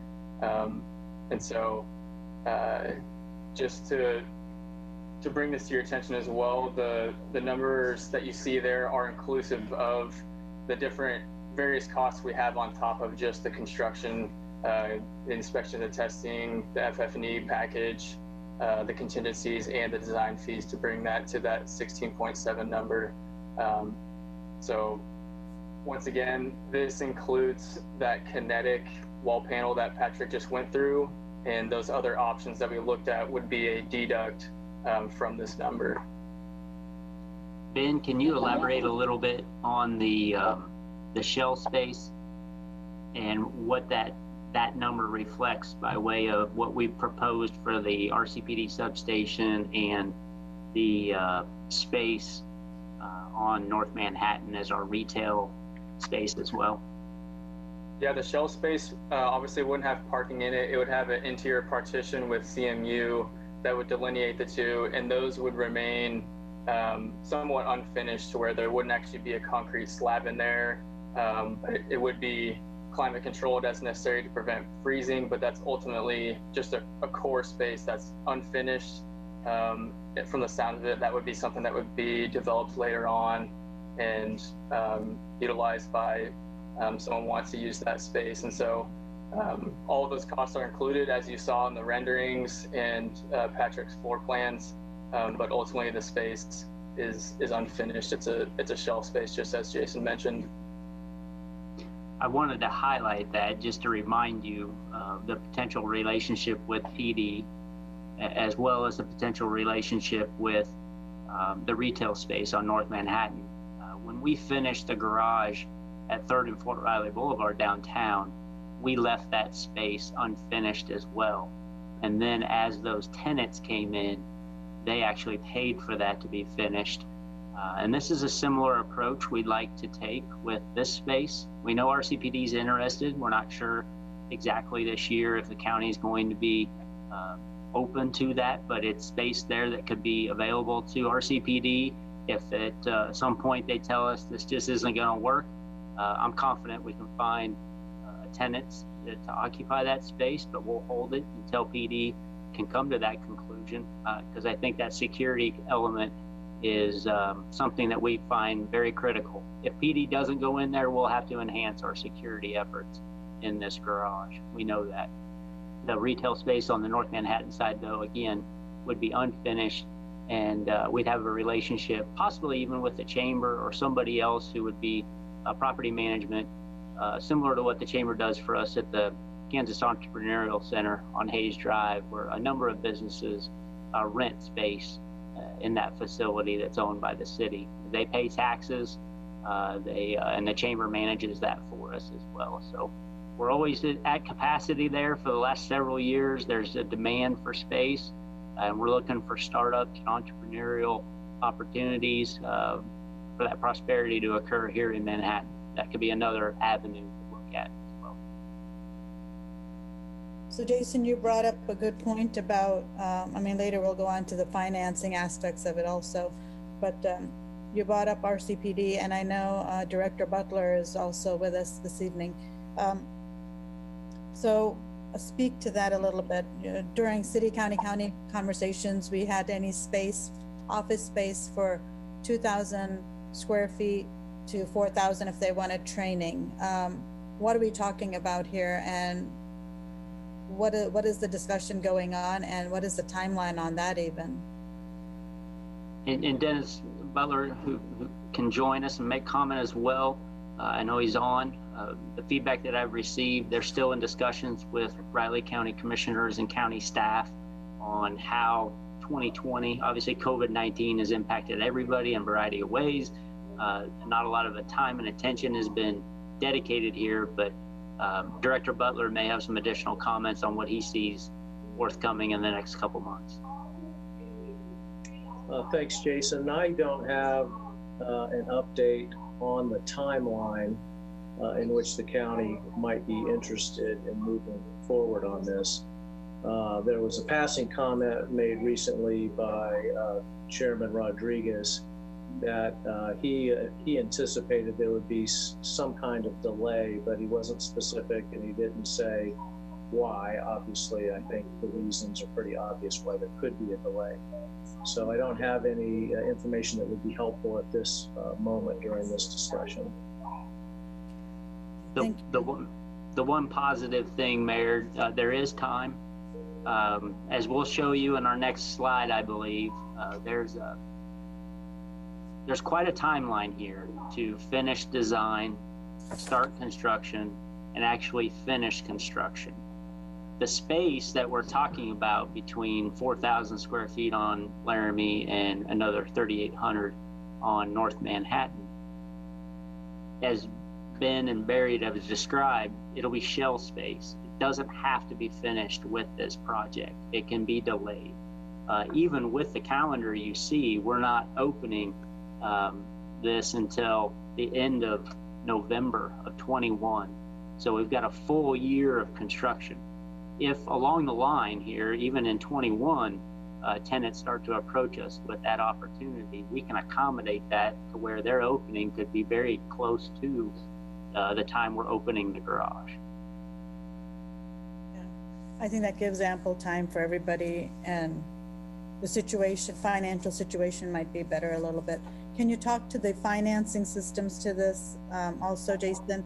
I know we talked about the TIF district, and now with the hotel going up, I don't know what the collections are going to be as new businesses want to develop over there and use the office space, but also you spoke about some, is it tax credits, different types of tax credits, and the Economic Development Association. I don't know if I heard that one before.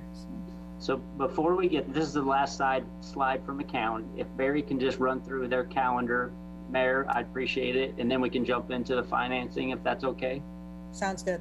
Okay, thank you. thanks, Jason. So wanted to point out on this slide, this is a path to starting construction yet this year.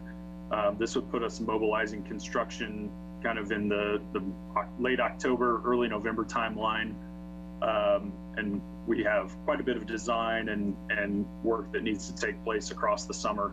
I do want to point out on this particular slide that this would include onboarding key contractors in an early GMP process, specifically like the precast and the structural contractors that would have significantly long lead times to generate the materials. So what this would mean is this would require what we consider a rolling GMP or a phased GMP process where we would be in front of the commission kind of several times with a guaranteed maximum price for a specific scope of work, and then a budget for the remaining design yet to be complete.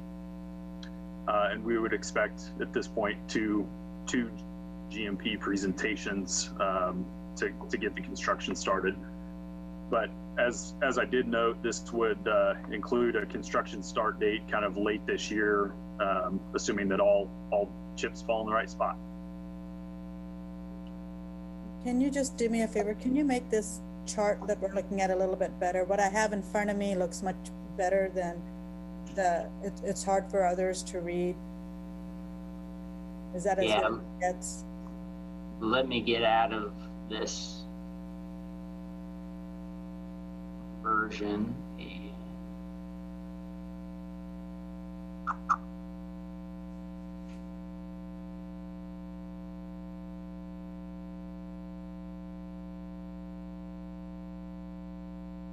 That better? Yeah, I can see it, but I think the time bars on this other side for the months are all squished in. Yeah, I can.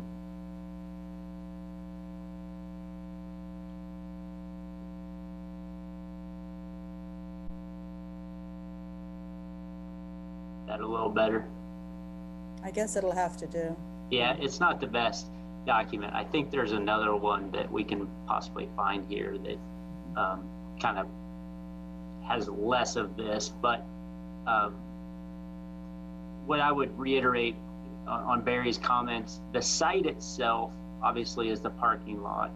And that first phase, I believe, Barry, you can correct me, but that first phase GMP would be basically doing all the site work. So the removal of the parking lot and then getting the stabilization for the garage completed. And then once that precast structure starts to be contemplated, we would do another GMP before that precast starts to arrive. Is that kind of the split, Barry?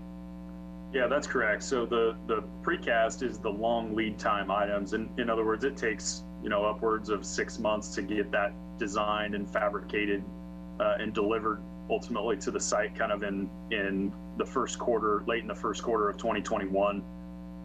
So what we would propose, or what this schedule would propose here, is that we would actually onboard that precast contractor as well as the underground or the structural subcontractors. In other words, all the supporting structure that would hold up the precast structure to get that underway in a timely fashion so that the site could really be ready for that precast when it arrives. And that's going to be critical to meet this schedule so that we're not incurring additional winter conditions or fighting through winter weather to get the structure in place.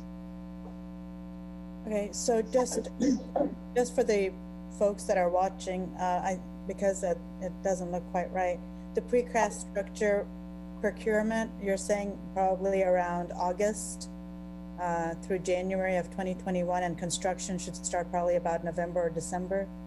Is that what? Correct. Yes, that's correct. So this would actually, the process would actually start in August, kind of late August, early September is when we would go hit the market for this structural package. And then there would not be really any activity. It would all be kind of preemptive behind the scenes work that would take place. And we would actually arrive on site, mobilize with construction traffic and men in the November timeline, late October, early November. One of the key decisions this evening is providing direction for the team to move forward. And as you can see, the timeline that's laid out, it's aggressive. It's going to strain McCown, BBN, OHH, and Olson. But that is trying to get this thing started by the end of the year.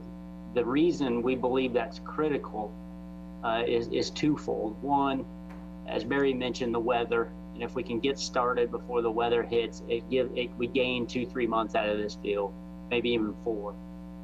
The other side of it is, again, I've heard from multiple development opportunities that are waiting for that GMP to be approved, which basically moves this project forward. And as soon as we start construction, there are other dominoes ready to fall for additional redevelopment, reinvestment in Aggieville. This is such a catalyst project. There's so many people looking to this project to provide that inventory of parking. Parking we removed on 12th Street to do that project. Parking, obviously, we've removed from the parking lot we sold to the hotel with the garage that's under construction today. And that's moving along very nicely. But again, all these decision points have been in anticipation of this garage starting. It's very important to the TIF. It's very important to the investment in the district and providing the owners and the businesses in that district with a resource that they can hopefully expand upon and increase their business.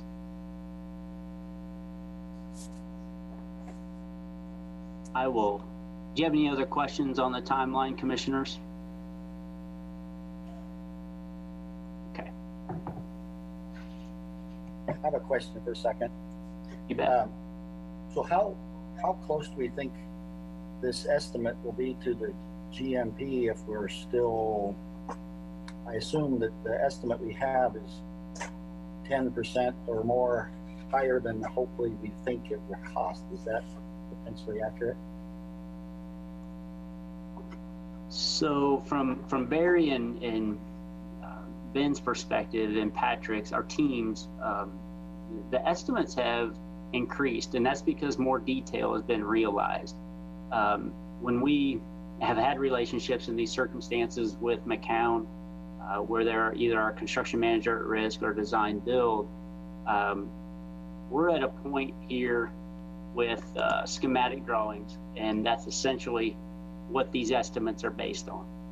Once they get to design development and construction drawings, more detail will be known and realized. And in all likelihood, what we saw even on 12th Street were slight increases just based on where the market's at, where the product's at, and some of the feedback they get in the environment. That's why it's so important to keep moving down this GMP line. So as Barry mentioned, they'll start locking in bidders and locking in prices. So by September and October, we'll have a much better and accurate picture. But I will admit, I think the 16.7 is something we can say, quite honestly, as a cap, and then they'll find ways to reduce it if that's what we want them to do. That's the relationship with the CMAR that we appreciate. We can kind of set the budget and they'll deliver a product that we've for that price.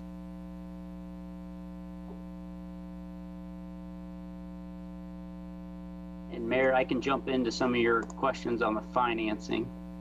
I'll pull up a few slides to share with everybody.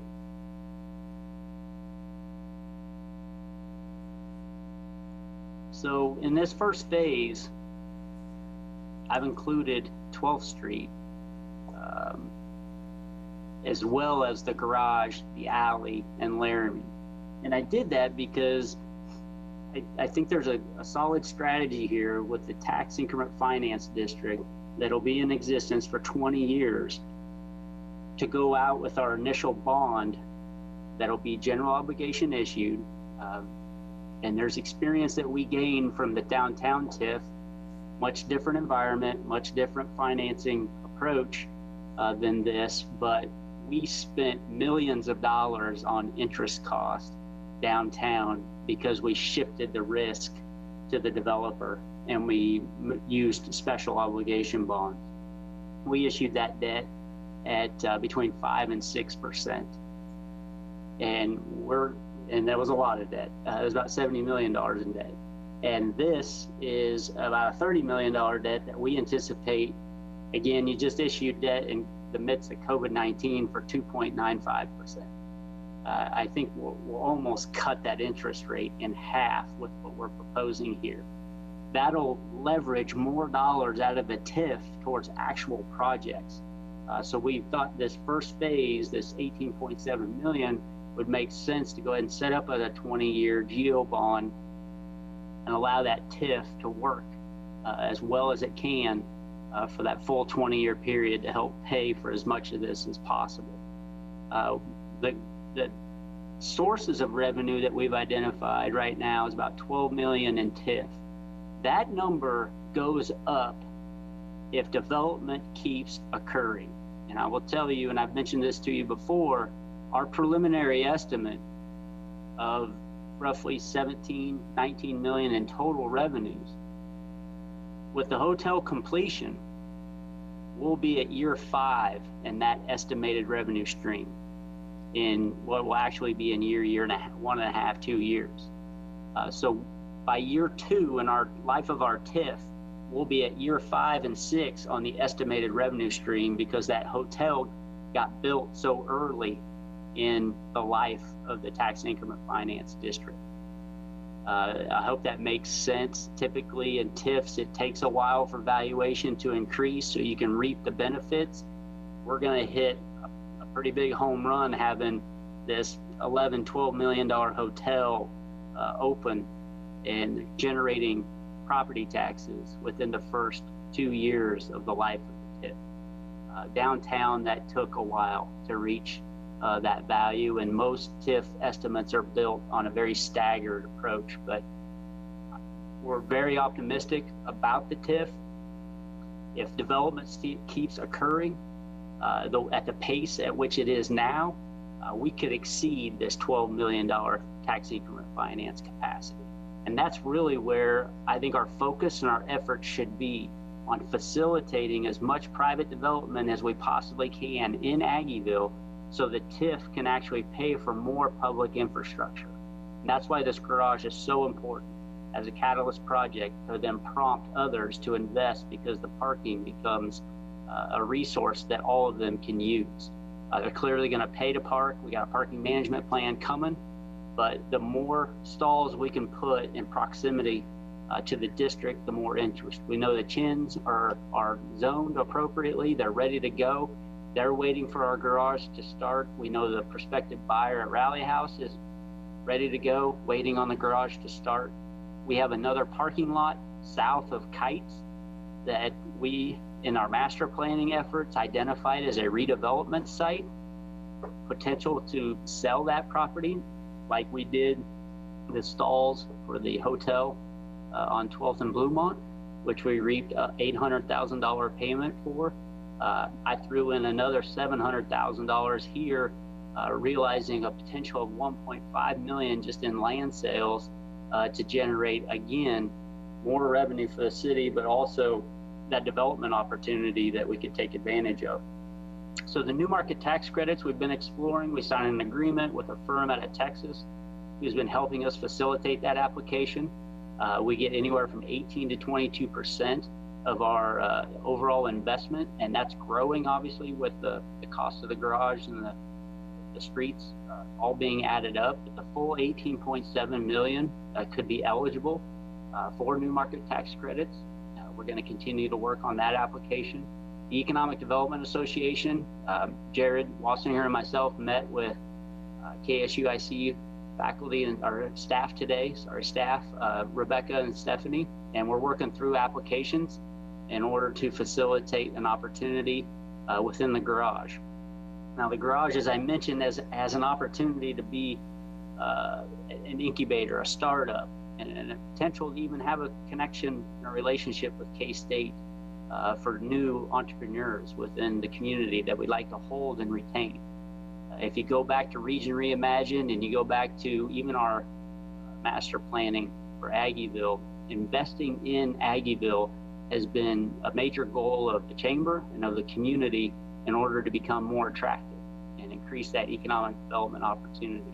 And the EDA is looking for facilities and investments like this that can capture those students, that can keep young entrepreneurs in Manhattan so they don't leave and head to Chicago and Dallas. They stay here, they build their businesses and hopefully grow into great examples that we have locally in GTM and Civics Plus and Banco. Water and storm, a lot of improvements taking place in the district. We need new water lines. The service there is in galvanized pipe and we need to replace it. We got some stormwater issues we're trying to address with larger pipe coming through the community today to hopefully drain this part of town much quicker, which results us in over $20 million in revenue that we're ready to invest in Aggieville in the next several years. Jason, I don't see the money that we got from selling the land to the Marriott. Is that it was going to be used to build the garage? So this 1.5 million, Commissioner, in city land sales in Aggieville, that would be the combination of both our parking lots. It's an actual amount of 800,000, as you mentioned. Right. And then it's a speculative 700,000 in the next parking lot that we might be able to offer for either a private development or even a public-private partnership that possibly could require them to replace that public parking in their facility.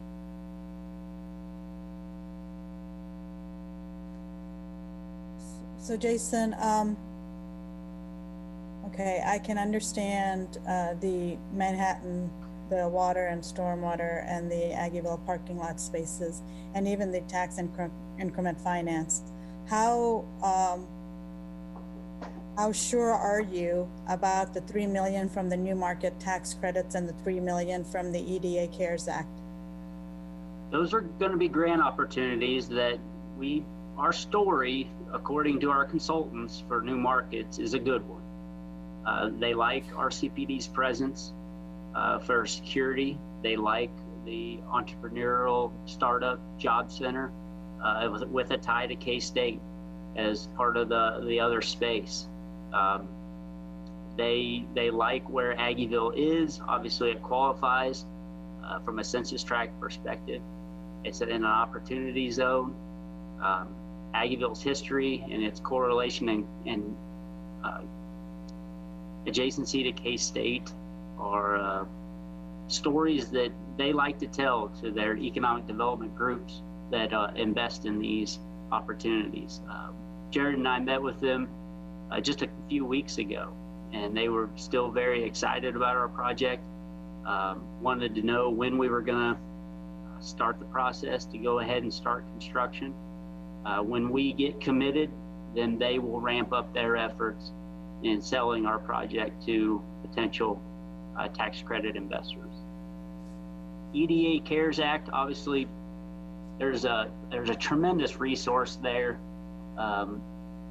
In talking to Rebecca, she had some seminars and some webinars with this opportunity. The sooner we can get our application in, the better. Jared and I are going to start putting that narrative together in the next couple weeks.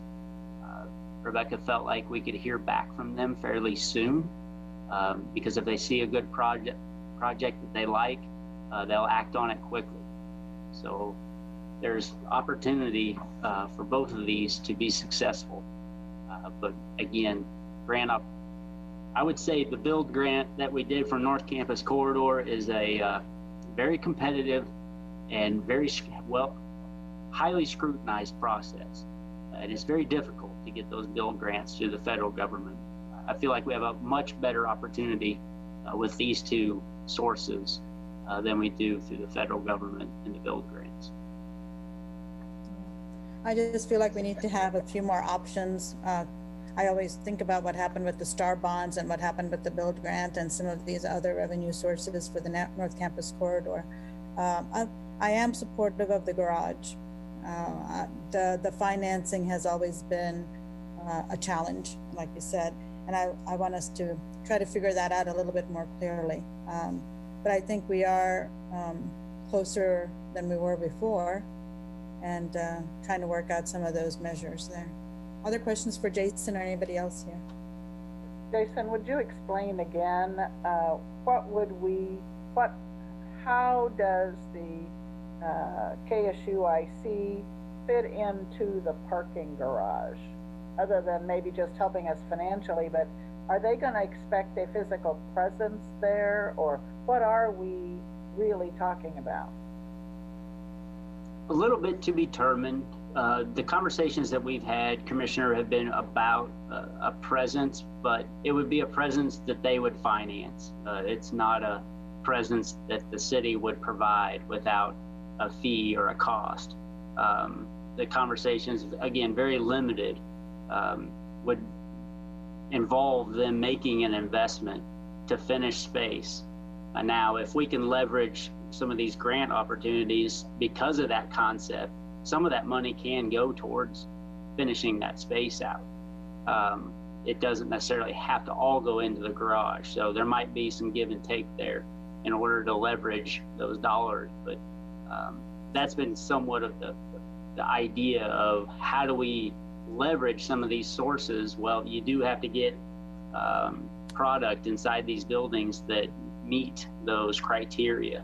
And that's how we've tried to tie in, the chamber, the university, creating that energy that, even KBED, our knowledge-based economic development group, has with all of us as partners at the table.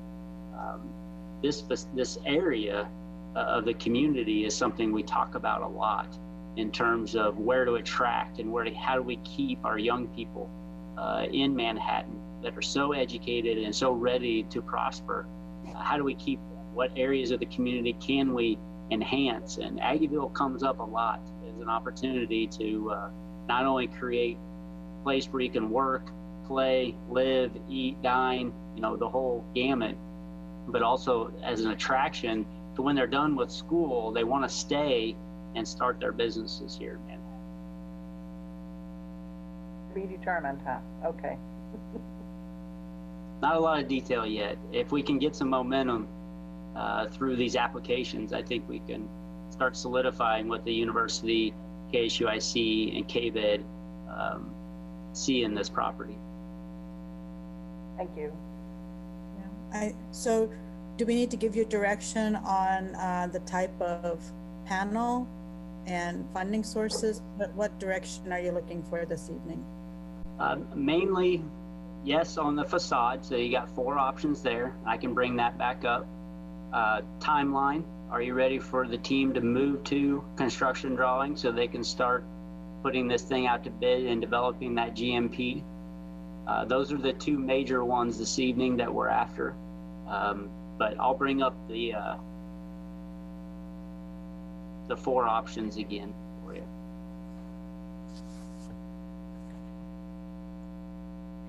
For the first one, for the kinetic one, that's the 1.9 million, is that right? When you talk about the base exterior facade, and what is the base bid for the kinetic wall one?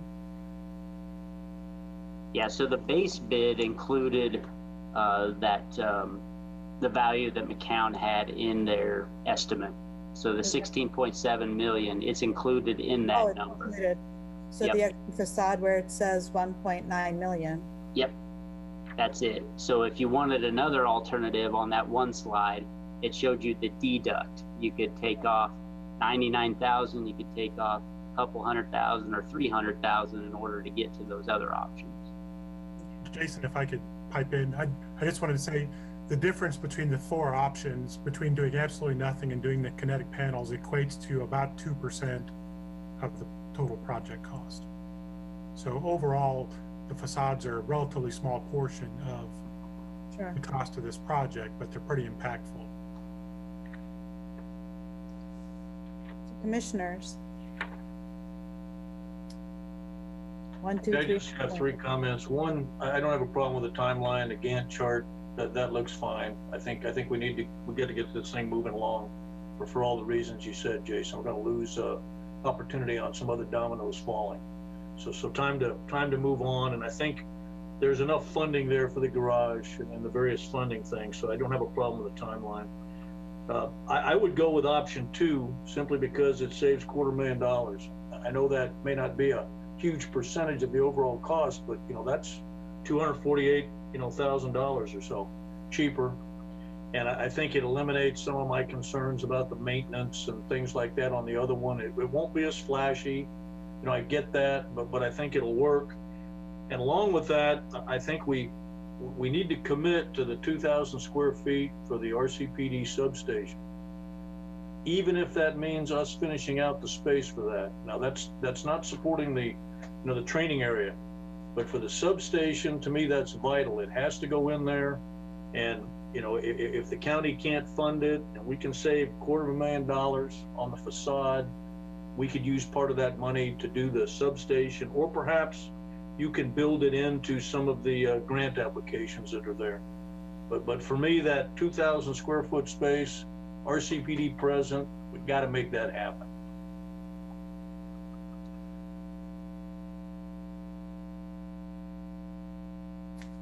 Other feedback? Hadisol here. I would like to go with the kinetic wall thing simply because it would be another potential attraction of sorts, a lot cheaper than the Discovery Center, obviously. And so everything else, I like the alleyway ideas, and I think I keep wondering how many times we're going to have to keep voting on this thing, because I keep thinking we've already decided to keep this thing moving along. So I'm in favor of moving along, and I'd be in favor of the kinetic wall simply because it makes the thing a little bit more interesting and hopefully more attractive to people, and they find it something more memorable to come back and see more often, maybe.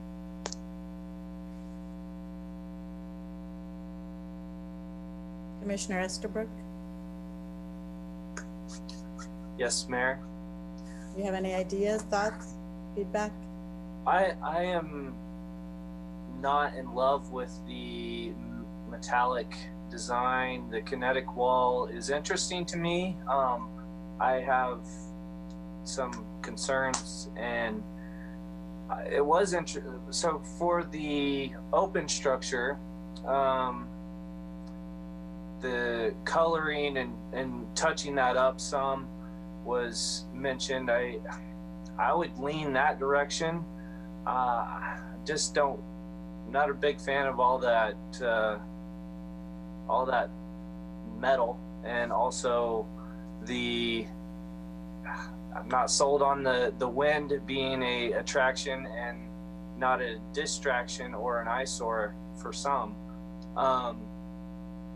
For the rest of the discussion, I think that this has to move forward. For the rest of, I'm totally in support of it moving forward.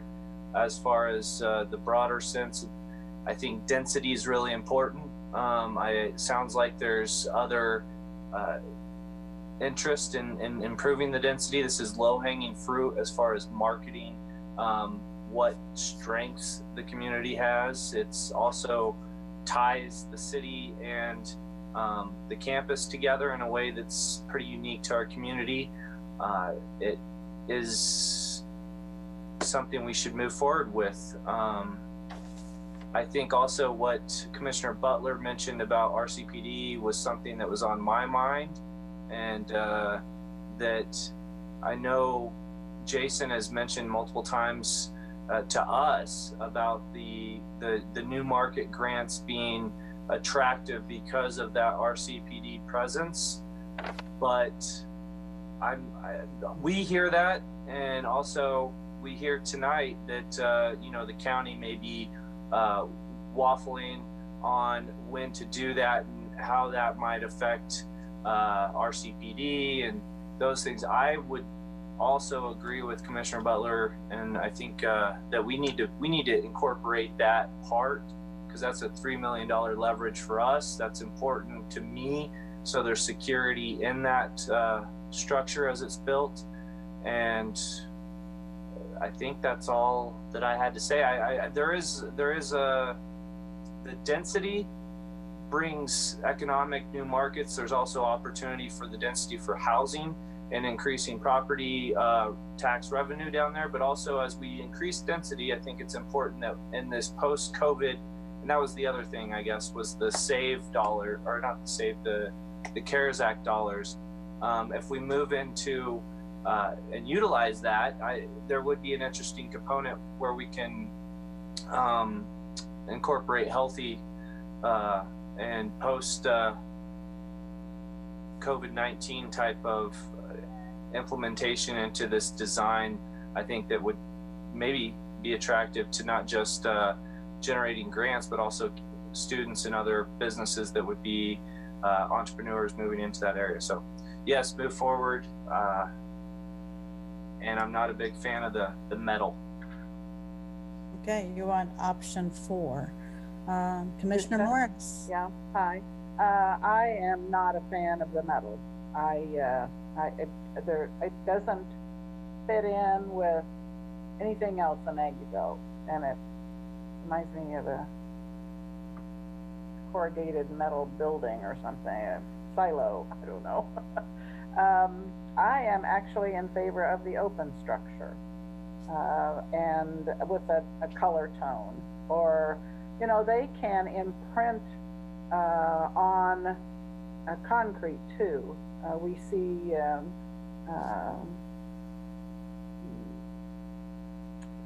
brick look on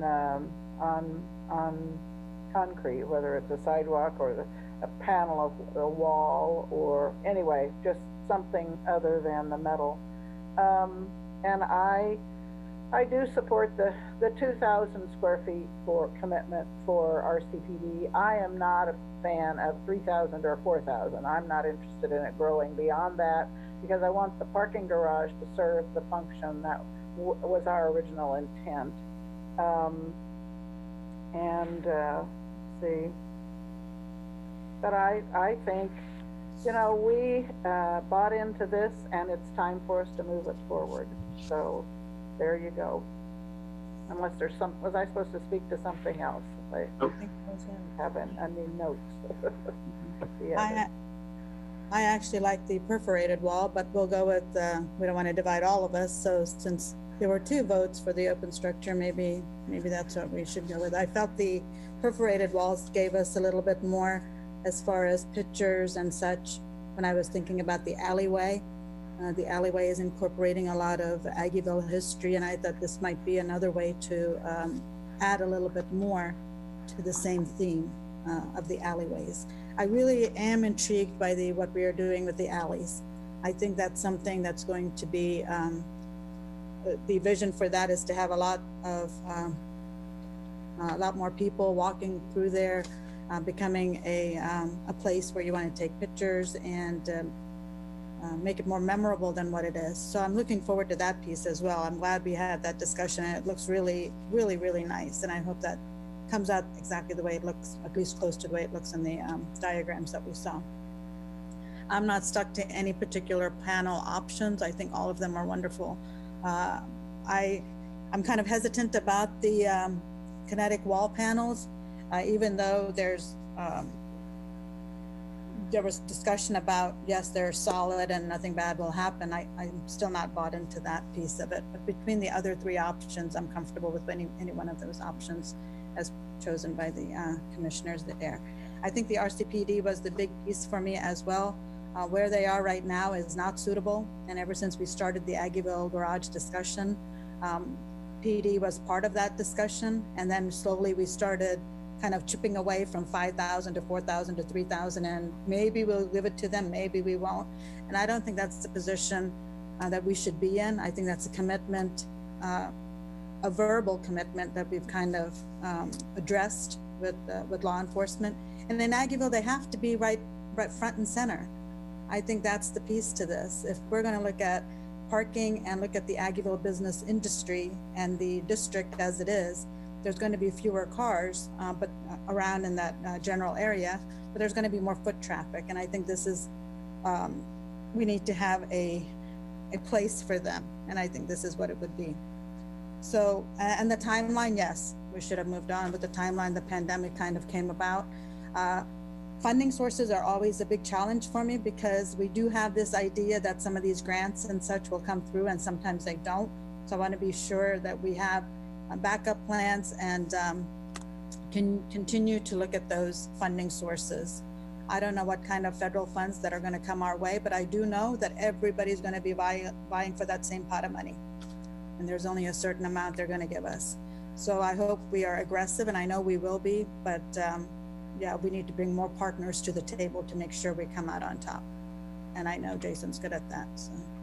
Appreciate the feedback. Director Butler did have his hand up, and I just wanted to give him an opportunity to speak if he wanted to. Yes, thank you, Jason. It sounds as though the commission might be moving forward with a vote to proceed with this project. And I just wanted to mention a couple of other things related to the substation and the possibility of a training, meeting, conference room. If you do vote to proceed, I will reinitiate conversations with the county, my staff and I. But what has happened recently, of course, our focus has really shifted to the firearms range. We're really in the final stretch of that project. So that's where all of our energy has been focused. And we've had a little bit of a rough road, but we see the finish line now. We think we're going to get there soon. So my comment about that this may not be as feasible, again, it was just a very offhanded passing comment from one of the board members. There was nothing official. There was no lack of commitment or pulling out altogether. I think the fact that the city commission is now looking like they're going to move forward with this, and I have a timeline I can show them, then we can restart those conversations and see where it goes. The one thing I will say is we do want to be in the substation for sure. This pandemic has really highlighted how acute our space needs are in the PD in terms of social distancing. I have literally lost count of how many times I've had a meeting scheduled in the building where we had to socially distance, but then another need that I felt was a higher priority than mine came up, and I gave up the space, and then we really, scrambled to try to figure out how we're going to do this. And so, obviously, I think Zoom is going to be a part of our future, but I don't want it to be the primary way for me to meet and communicate. So having the possible additional space that we've talked about before next to the substation is something that I would really like to pursue. Again, I understand this is your building, but the pandemic has demonstrated to me even more how critically space needs, how critical our space needs are. So I'll answer any questions if you have them, and I will mute my button after that for the next item. Mayor, I think we have all the feedback we need. If you have questions for Director Butler, that'd be great. But we're ready to get moving, and the team's ready, and I appreciate the feedback this evening. I might add one thing with regard to the alleys that we're building, and that's just safety. I know K-State has some phones out on poles. I don't know what, but I don't have an idea for what I am really talking about, but if mirrors at the corner or something before I would go down an alley, I avoid alleys actually. So I need to feel comfortable. And so just keep that in mind. You don't have to, there's no response needed. Thank you. Okay, Jason, that's good? Yep, thank you. All right, thank you. Last item on the general agenda is the discussion item on ordinance requiring face coverings. Katie Jackson, our city attorney, is going to present. And commissioners, I'm just going to say, after Katie's done, I would just like a few minutes to read some comments that I have drafted, so you get a full idea of what my thoughts are, because I haven't really spoken much about them since our last commission meeting 2 weeks ago. And with that, we'll pursue discussion on it. Okay, go ahead, Katie. Good evening, Mayor and Commissioners. Mayor, can you hear me okay, just for the group? Okay, thank you.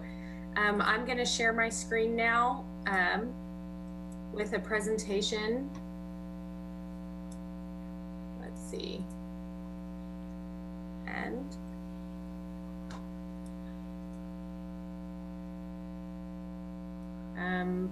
I think that's the view. Is that view look okay to everybody, or maybe not? Side one. Which one do I? There you go. One? Okay, good. So we are here tonight. The mayor introduced it a little bit. The commission had on its May 5th meeting, the mayor brought up and the commission agreed to discuss the possibility of a face covering ordinance tonight.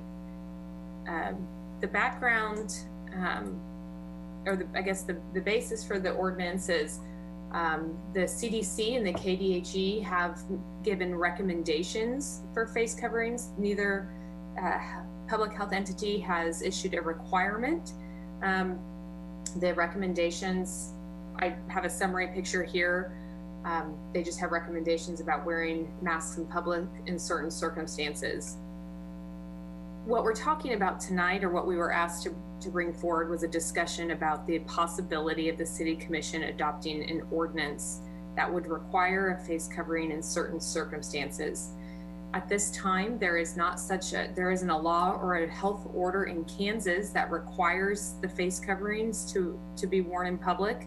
In my memo that I wrote last week, at the time, the Prairie Village, Kansas City Council was considering a city ordinance to require face masks in businesses. They did define business as a commercial establishment, and that did fail last night on a vote of 7-5. And I'm not aware of any other pending ordinances or county or state health orders in Kansas that require a face mask. And other jurisdictions have adopted laws that require face coverings, and they vary widely in terms of how they apply, who they apply to, and what they require. In some states, they are adopted by the state government, their governors and their executive orders, their local health officials and emergency orders, and then there have been some local governments in other states that have adopted the ordinances. Tonight, there's a couple options. There could be more that we presented that the commission could discuss. If the City Commission wants to act in the area of face coverings, you could adopt a resolution. And the resolution wouldn't be something that's enforceable for a violation. If somebody doesn't wear a mask, it wouldn't require it. Rather, a resolution would encourage people to follow the CDC and KDHE guidance, and it'd be an educational tool for the public. You could also give guidance on adopting an ordinance to require face coverings. An ordinance, when adopted by the City of Manhattan, it's enforceable as a criminal offense through the RCPD, the KSUPD, and they're prosecuted in municipal court. I want to take a moment and talk about a couple things. I know that in other jurisdictions, there have been legal challenges to the face covering requirements. In the state of Kansas and in the 10th Circuit federal courts, which is the federal circuit we're in, there is not a guiding case law at the moment that would help us draft an ordinance that might pass a legal challenge. I wanted to note that there are cases that are similar. There's about 15 to 20 states and numerous cities that have actually adopted the opposite. They adopt an ordinance that prohibits you from wearing a mask in public. In certain circumstances, they're very limited in application, and those have been litigated and challenged around the United States. I bring those up only because the outcome of that line of cases, it's split. In some cases, those ordinances or those state laws have been upheld because they were narrowly crafted to meet the government's need or their purpose. And in some cases, they were struck down because they were too broad.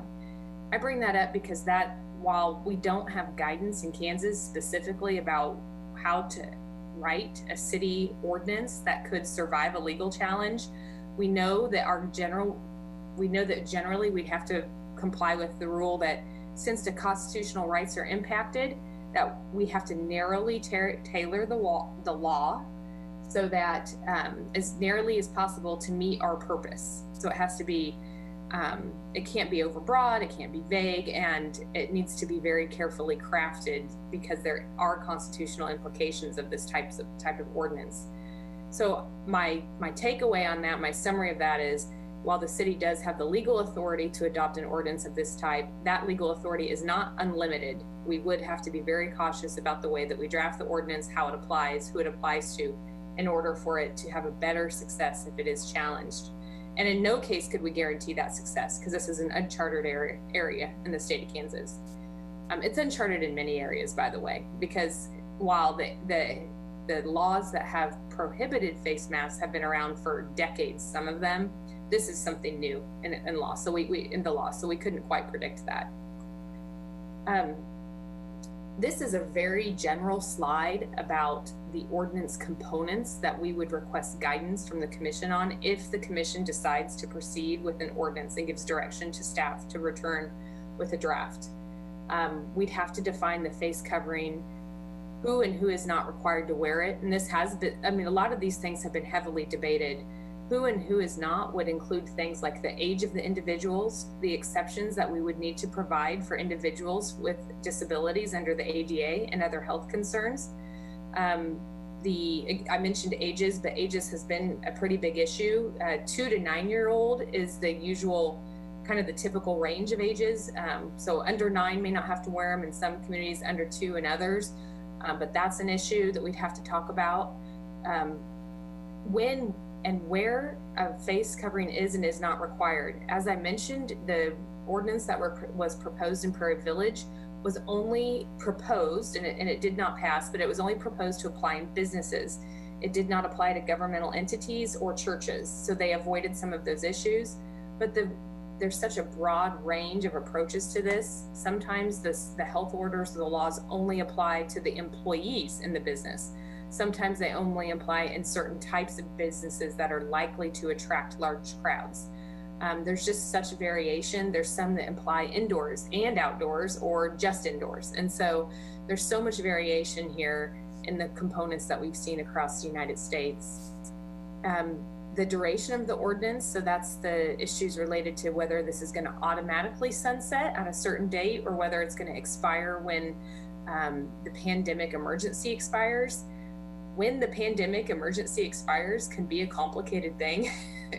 Right now, there are current national, state, and local declarations of local emergency. We'd have to think about what happens if one of those levels of government ends the emergency declaration, but another one doesn't. What does that mean for our community? So that might be a little more difficult way to address it. And then the final thing is we'd have to discuss the penalty for the violation.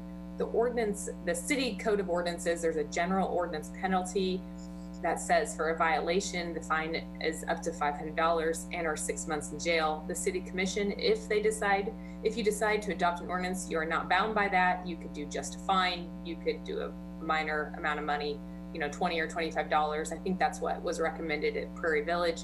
And you don't have to allow for jail time. So I assume that you'd want to specify some kind of penalty.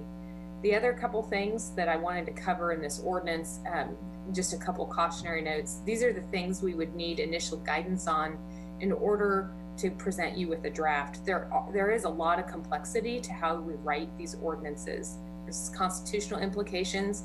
There's issues related to whether or not a violation of a face covering ordinance can be used as a basis, as probable cause to stop somebody. Because basically you are violating an ordinance, so an officer could stop you, and what does that mean for the individual? There are some cities that have required businesses to post signage that indicates that the ordinance is in effect, but there's issues about whether or not business has an obligation to enforce or at least to advise people who aren't wearing a mask to leave the premises if they enter without a mask. So what's the role of the business in the ordinance? I'm not suggesting at all that a business would write a citation and issue a violation to an individual, but the role being, do they need to notify patrons? Do they need to post signs? How do they deal with those issues when somebody walks into their business and isn't in compliance with the ordinance? And then the last thing I mentioned is that just to bear in mind that not only will the emergency declarations possibly shift over the next few weeks or months, but the changing orders may occur from the county, state, or federal governments, and that we can amend the ordinance if the ordinance is adopted, and we need to do that. But just bear in mind that these are fluid situations, and so we want to be cognizant of that with what we write. In terms of the discussion tonight, as I understand it, the discussion item is whether that the commission will first address whether or not they want to take action on face coverings in the city. If they do, then what type of action that you'd like to take, whether that's just a resolution to provide public education and information, or whether you would like to draft an ordinance that would create that requirement with a penalty for a violation. And if it's an ordinance, I can bring that slide back up and we'll kind of walk through some specific feedback we could get in order to bring a draft to you. A couple other things to note as part of the presentation tonight. I haven't addressed any of the medical issues or public health recommendations. The EOC issued a position statement on the mandatory use of face masks by the public that was provided in your packet. And Fire Chief Scott French is here tonight if you have any questions regarding that. And then also as a presenter on tonight's meeting, Director Butler from the Riley County Police Department is also available to answer any police questions that you may have about enforcement of the ordinance. In addition, there were public comments that were received and have been provided to the commission and are posted on the city's website if the public would care to read those. So those are additional thoughts to consider tonight. That's the end of my presentation. I'll stop my share here. I will answer any questions or defer back to the mayor. I know that she mentioned that you mentioned you'd like to give a few comments. So yeah. Thank you, Katie, so much for the presentation, and also thank you to Commissioners Linda Morris as well as Aaron Estabrook for providing a discussion space for this. So I'm just going to take a few minutes, but first I want to say 5 commissioners rarely have a chance to talk about anything amongst each other. So this gives us that platform to have a conversation and see what we want to do in the future. And I felt it was very necessary to have this conversation as we start the phasing in process. So I'm going to address a lot of things. We've gotten lots of emails, not only from the public, but also from Kansas State University, Riley County Public Health Department, Riley County Police Department, the EOC group, some businesses, and I'm probably missing a few other people. Chamber of Commerce. Chamber of Commerce, Chamber of Commerce. So not in support of a mandate, but at the same time, highly encouraging, suggesting, trying to use strong language, public education about face coverings. So I'm going to read a few things and hopefully it addresses a few concerns or where my thoughts are at. And then we will open it up for, like I said, discussion. So like I said, thank you for everybody for sending in their comments. I read every single one of them. I couldn't get to responding to all of them, but I do plan on doing that. I did address several of them already. Again, any ordinance we ever put in place, it does take a lot of partners to make it effective. And we do have thorough discussions. Now, nothing ever happens in one night. And sometimes, it takes months and years for some of these things to come to fruition. But the pandemic in the past 3 months has really changed everything we do. And this is not just speaking locally in Manhattan, Kansas, but in the world, just a few numbers, over 323,000 deaths in over 213 countries, 92 deaths in the United States, and 173 by KDHD in the state of Kansas. We are flattening the curve, so we are doing a lot of things right in that same process. The mission statement for the city of Manhattan is to sustain order, protect public safety, promote public health, and preserve the built environment and enhance economic vitality. And the city supports a regional community in which individuals and families develop and thrive. So everything we do, any ordinance we've ever made, has been in the interest of public health and public safety, whether we call LGBT, rental inspections, whatever it is, the text messaging, smoking, vaping, whatever it might be. We have followed a lot of the mitigation precautions to reduce the spread of the virus, especially by social distancing of 6 feet and staying home if you're sick, washing our hands often for 20 seconds or more, and wearing a face covering when you can't maintain a 6-foot distance. You may or may not agree with all of these processes that have been in place. You may not even believe that the pandemic is real, or you may have different philosophies on how this is being utilized at this time in our community. The phasing process is a pretty big deal. Kansas State University, the reason we have flattened the curve is Kansas State University and other universities told students not to come back, and they went home. They stayed home and started teaching online. K-12, all the students stayed home and went on to online instruction. Our businesses shut down. We had stay-home orders. So everything went into really fast mode really quickly. And though we had a few spikes here and there, we didn't feel the impact as other counties such as Finney, Ford, Wyandotte, Johnson, Lyon County, all of these other counties had a major impact. And some of them are still feeling that spread as we speak. Kansas State University is looking at bringing students back onto campus, and they are having detailed discussions on how to keep their classrooms safe. Everything from having just 30 students to a room, sitting every other seat, to wearing face coverings, making sure everybody has a face covering, having a hybrid approach, trying to make sure they have a lot of testing in place, a lot of contact tracers and such. Dr. Lee Norman yesterday at his press conference said he was really worried about Memorial Day weekend coming up because there's going to be a lot of people together, and that concerned him because of what happened at Lake Perry, where a lot of individuals got together, and then there was a lot of illness, and they're still doing a lot of contact tracing back there.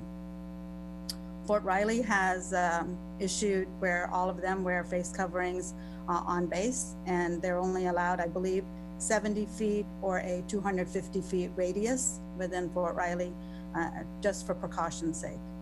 Businesses are having this discussion. I think the task force is doing a wonderful job. They're having a discussion about guidelines for businesses, what should employees do and what should the consumer do, and how to make sure we have a safe reopening. There are businesses that are also doing a no shirt, no shoes, no mask, no service. And I heard at the chamber meeting today where if a business is choosing to have customers also wear face coverings, they're being accosted. And I don't think that's right either. If a business chooses to do that, they should be able to choose to do that. So let's talk about enforcement. Enforcement is always the biggest part of this. And I think when people say mandate, one of the ways people use the word mandate is in the governor's order, she said, if you are from these 3 or 4 states, you are mandated to have quarantine yourself for 14 days. I don't know how one enforces that type of a mandate. How do you know who's been where? So that's almost near impossible to mandate. My biggest concern with any police enforcement is I don't want to see what's happening in Lansing Correctional Facility happen in Riley County Police Department. I don't want to have inmates or our officers come in contact with anybody that's had COVID-19 or know of, not even knowing who they are. So I am not looking for police to be enforcing this so aggressively that we are now bringing a problem from the outside into our jail system. I talked to a woman in Indianapolis. She calls consistently almost every day. She also spoke to one of our police officers. She has a son in the police in the jail right now in Riley County and wants him to get out because she's afraid he's going to get COVID-19. So I'm very aware of what's happening in our jail system. That is not what I'm looking for. I'd rather keep everybody safe in that context. But I also believe we need to take steps to increase consumer confidence so they do want to go back and have some of these gatherings. We can't really fine people for social distancing. That's not happening. People aren't social distancing. I don't know how often they're washing their hands. I don't even want to fine people for a face covering. What I am looking for is compliance. Any laws we have is to change behavior. How do we change people's behavior? As a first grade teacher, even my first graders several of them were already on medications. Some of them were already diabetic. Some of them already had asthma. I had to carry an EpiPen everywhere I went, but that was always private information. So we don't know who amongst us has what kind of immune system, and it's not even our business to know that. But I want to make sure we are safeguarding the people we are with. And what I'm looking for from our commissioners and the general public and our businesses, how do we improve that? Should we have hand sanitizers placed all over our parks? Should we have, give away face coverings so everybody has some as they come into our city offices? Should we require all of our employees wear it, but also make sure whoever our customers and clients are as they come into our offices are wearing it? Because we need to protect our employees just as much. How do we remove the fact that some of our employees may have an immune system that is a weak immune system, but are afraid to tell us? And they need other people to make sure they are protecting them also. How do we address those questions? And that's the conversation I want to have. Not a conversation about how many people can we put away. That's not the direction I'm looking at all. I'm looking at how do we keep our community moving forward in a safe manner and to adhere to certain federal, state, and local guidelines. Those guidelines are useless if nobody cares. And that's what I'm seeing when I go outside. That's what I'm seeing, is that nobody's adhering to these, and it's going to get even worse as the weather gets better and as we have more celebrations and we're up to phase 4 and you can do pretty much whatever you want. So that's what I'm looking at. A resolution's great, but I'm not wanting something just on paper. What can we do? Like I said, hand sanitizer, should we give away face masks? What can we do as a city commission? And that is our job, to keep our community as safe as possible and be not be punitive. We are a very loving community. I am not looking for RCPD to go around doing anything. I want to keep our RCPD safe just as much as anybody else. How do we navigate this place we are at? And that's the discussion I want to have. So now you please feel free for any discussion. Yeah, I've got just a different approach to it. Number one, I get what the city mission statement says. A couple of you keep reminding us of that, but our procedure is set up so that if we have an emergency, a tornado, a flood, a pandemic, that we operate under the emergency management system. And the EOC is put in charge, and there is an incident commander who is the health department director that is in control. And our job as a commission is to support them. Any resolution or ordinance goes against support of the EOC. You have to have unity of command. That's a principle of war, being an old soldier. And one of the things I've tried to avoid is I don't want to see 5 commissioners, the city mayor, Riley County commissioners be dictating how to handle anything in this emergency, because it is in fact the responsibility of the EOC. That's my first comment on that, because it violates unity of command, a gross error when that happens. Second thing is, when I look at this locally, okay, the business community has basically said through the Chamber of Commerce, which was included in our packet and comments, they don't want to see an ordinance. KSU does not want to see an ordinance. And I'm quite happy with what they did, not having the students come back. That probably had a major impact, and that was a tough thing for the president, I think, to do financially, but that was outstanding.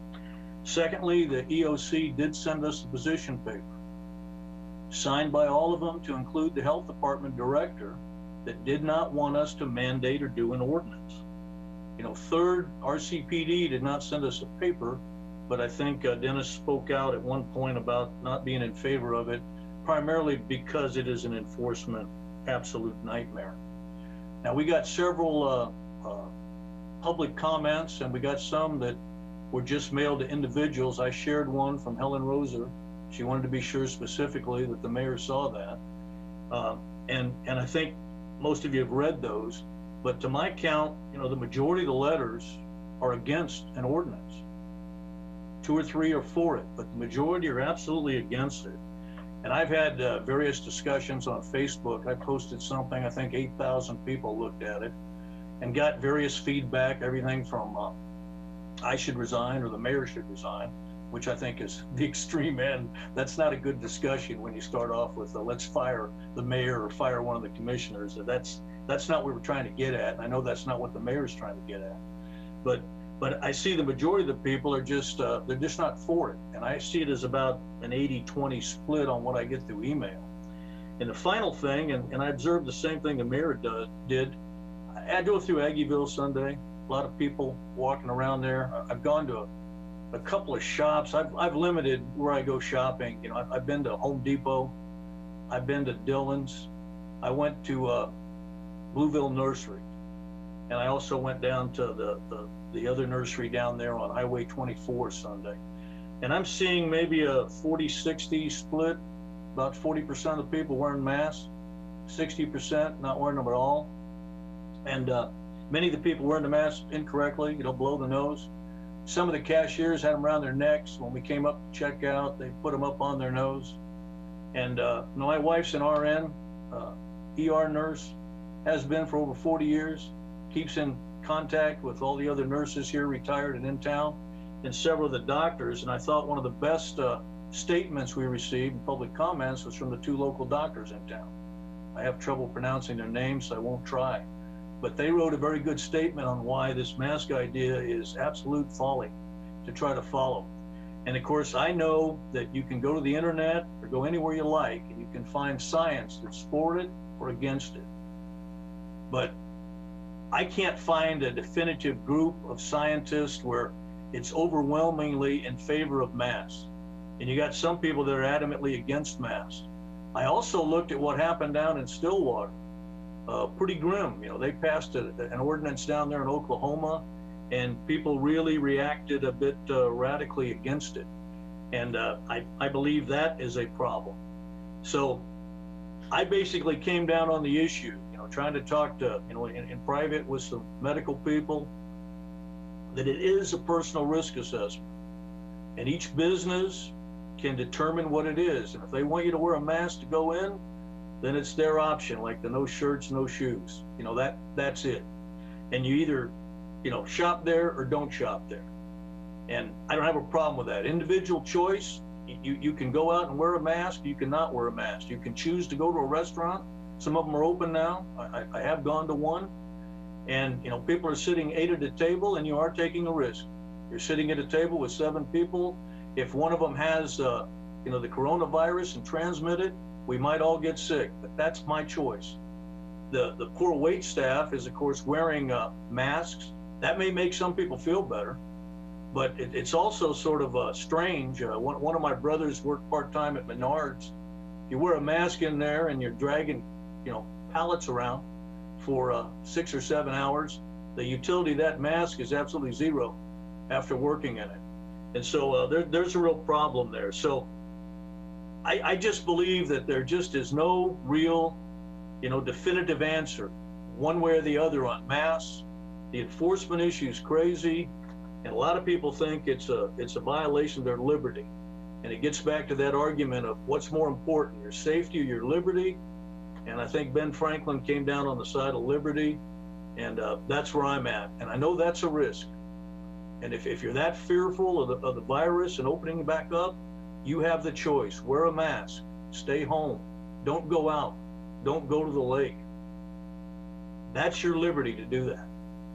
Me personally, people have seen me out shopping. I wear a mask. And as I've said before, why do I do it? Because it's probably better than no mask at all, in my mind. I don't think it's effective. I don't think it's going to stop me from getting the virus, but better than nothing. And it might make some people feel better because there is a panic factor. And I'm convinced we need to open up the economy. And if we can reduce the panic factor because serving staff wear masks and that makes people feel good, fine, then go ahead and do that. But I'm not in favor of the ordinance, 100% against it. And if we do pass it, I hope we get sued. That's how strongly I am against that. Secondly, the resolution, I will not support a resolution. Why?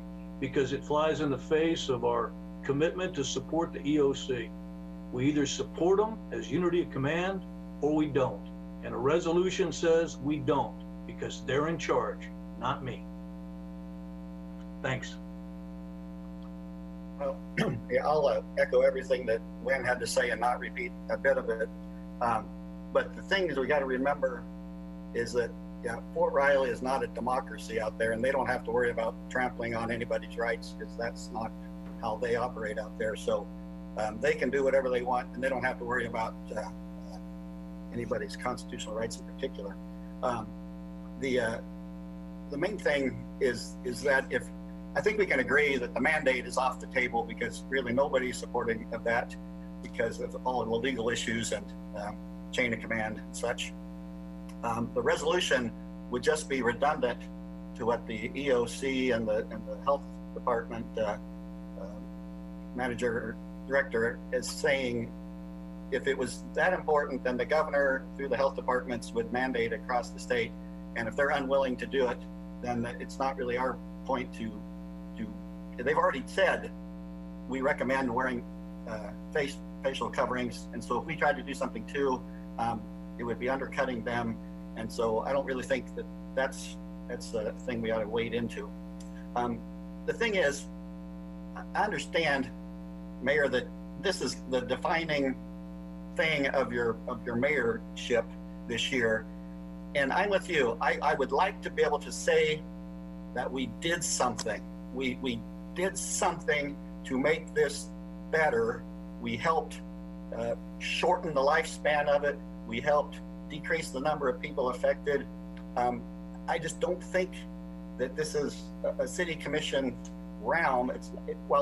Yeah, we keep quoting the city bylaws and stuff, but this is from the state's website. You'll recognize the map with all the counties and the things.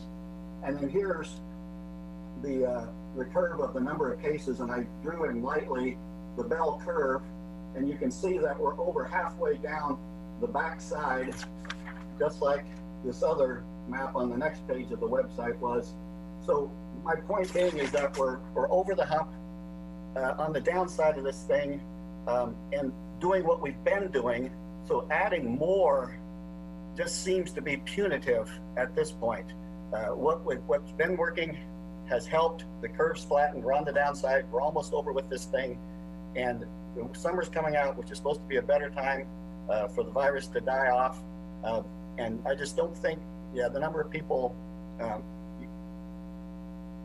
going to do what they want to do. When they'll follow a law, when they see the value of it and the importance of it. People do not see the value and the importance of wearing a mask all the time, or they would, and nothing we do is going to convince the people that don't see it for themselves the value.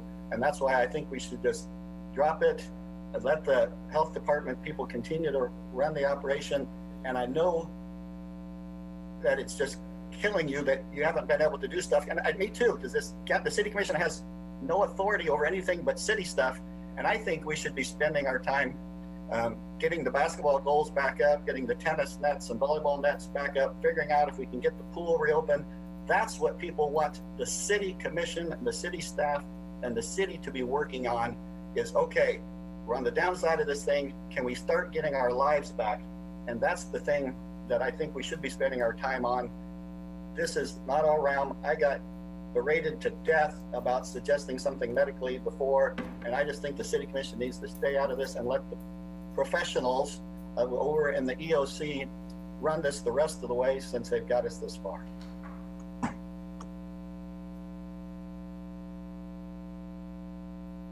Other comments? Well, I will just address a couple of these and then I will give the other commissioners a chance to speak as well. So I kind of ended my statement about what can we do? We have flattened the curve because everybody was doing all of the right things. And now we have the sense of security that we can go back and get back to a normal life. Kansas State University has 20 to 30,000 students that they're looking to get back on campus. So what are we going to do to increase parent confidence for their students to come back? Fort Riley, you're right, they can do whatever they want on Fort Riley, but they're also, they're very good at doing what's right for Fort Riley. And on Fort Riley, they're taking lots of measures, such as in their commissary, they have hand washing stations, sanitizers. Can we do something like that? in our own community? Can we set up hand sanitizer stations? Can we set up a place where people can just have soap and water and wash after they do certain things? What I'm looking for is a way we can do things. And actually we have done a few things. I'm not saying we haven't done anything, so I don't want that to be the illusion either. We did set up an emergency loan fund to work with the chamber so our small businesses can have some way to kind of be okay. We can't help them too much, but we're trying to do what we can. You all were okay with setting up a recovery task force. That did happen, and they are all working together to make sure we are going on a correct path and organizing as they need to be. That discussion is public, and we are watching it happen in front of us. And we are also following the orders from the EOC, from Riley County Health Department, from the governor. We are doing everything we can. What I'm saying and seeing is all of these guidelines, just like Dr. Norman said the other day, and he's one of the instrumental people that put those guidelines in place, that nobody's following them anymore. There is no point to having guidelines. Julie Gibbs did give us guidelines. Governor gave us guidelines. The president gave us guidelines. What can we do as a city commission to see if people, is it a PSA? The chamber talked about doing more PSAs. Should we have more picture boards around the city?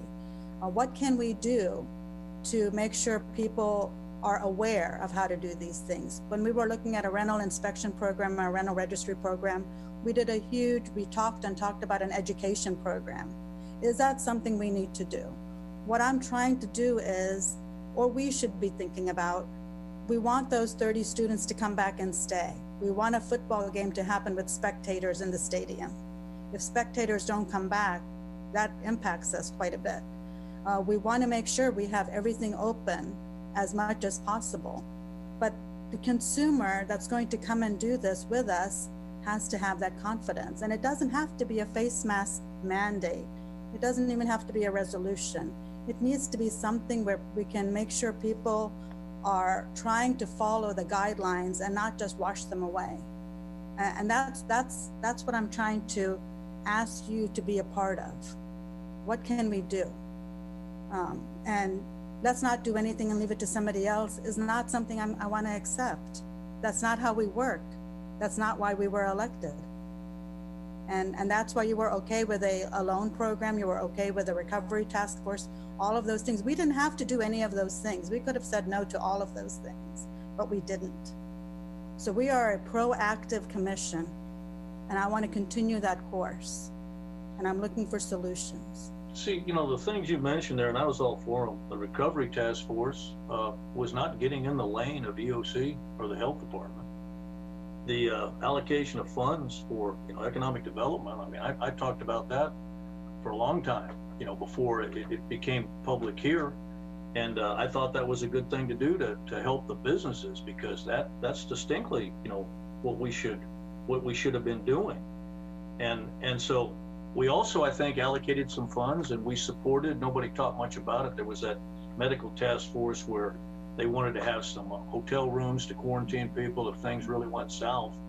And that was, again, I think, in our lane, because it had to do with monies that we could allocate to support what EOC wanted to do.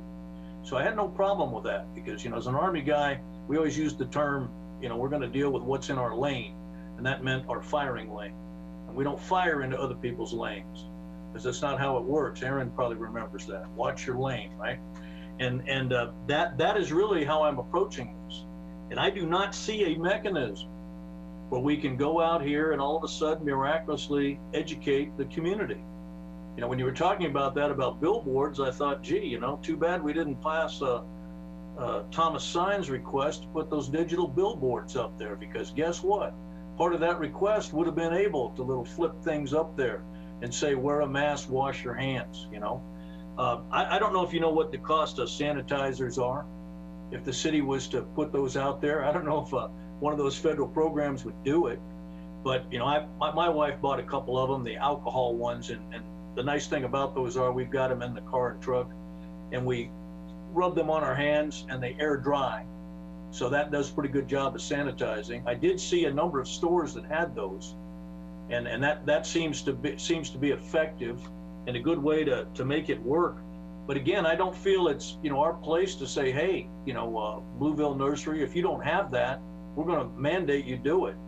What happens is I can vote with my feet on that. If they don't provide it and I feel concerned about it, then maybe I won't shop there. But in my mind, I've got my own. So if they don't have it, I'm going to take care of my personal risk assessment. My wife makes sure of that, being an RN. We're going to use the hand washing, the alcohol. It's going to work. And when you talk about Fort Riley, I don't know if you've shopped at the commissary, but I spent 25 years in the military, and I love that profession, but the Army doesn't always get it right either. If you look at that hand wash station, it was a good idea from the headquarters. It's filthy. It's absolutely filthy. You go there and you're washing your hand in muck, and it's just crazy. It's not working as intended. You'd be better off with just a hand sanitizer to go in there. And yeah, you got to wear your mask to shop in there and all that. And as Mark said, that's the Army. You salute, thank you, sir, and move on. And that's what we do. And I hope it works for them out there. But we can't apply that to society. And sometimes you have to recognize limitations. That what we would like to do as a government, to somehow miraculously educate everyone, couldn't even do that on rental inspection, to let people do due diligence. And so, unfortunately, to answer your question, I don't think there's much we can do.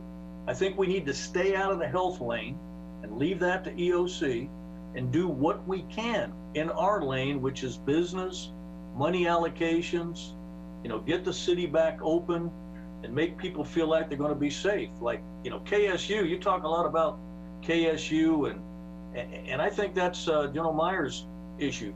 He's the president there. He's got to address how to make those students feel safe. And then if the city needs to support him, he should bring that to us, and we should support him. Now, I thought about this a little bit. I'm thinking, okay, maybe they'll go to one person per dorm room.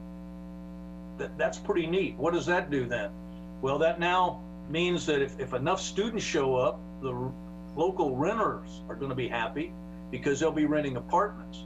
Now, what can we do code services wise to assist to make them feel those services are there?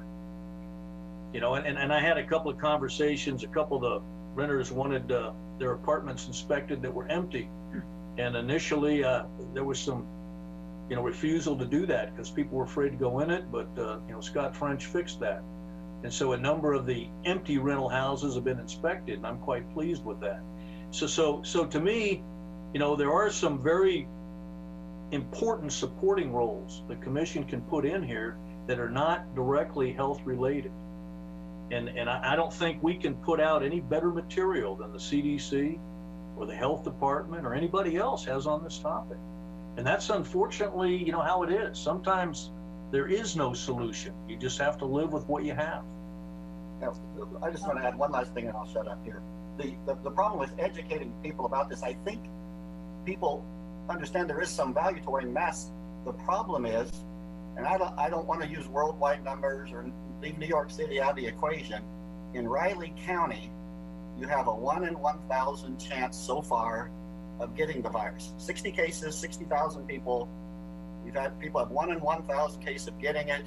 And right now, so far, 1 in 60,000 of dying from it. And so people don't see the danger of perhaps getting the disease. And so when I think we can generally agree that 95% of the people at a minimum who get it get better. And here in Riley County, only 1 out of 1,000 people so far have gotten it to start with. And then of those, 95% of the people have gotten better. And so the problem with educating people is they don't see the risk. And so I would suggest you take your bully pulpit on the road and beat the crap out of people about this is, if it's that dangerous, then and convince them it's dangerous and tell them they need to wear a face mask to protect themselves and others. But the reason they're not doing it, they don't see the risk. And unless there's a big spike, they're going to continue to not see the risk because all they see is they've been cooped up, they've been out of work, and 60 people have gotten it in Riley County, and one person who had a pre-existing condition who was younger did die from it, and that's terrible. But that's the problem with educating is you can try to beat them over the head with the risk, but they still don't see the risk of the disease enough to wear the face mask. And that's really the bottom line. And if you can convince them of that, then you can convince them to wear face masks or convince them to other stuff. But as those numbers keep going down, people aren't stupid. They can see the numbers are going down and people are getting better. It's like, what's the point of wearing a face mask? I get it. Aaron and I need to report in here, and haven't had a chance yet, obviously. I view a resolution as aspirational. There's no amount of enforcement in it at all. I view some of these declarations as nested.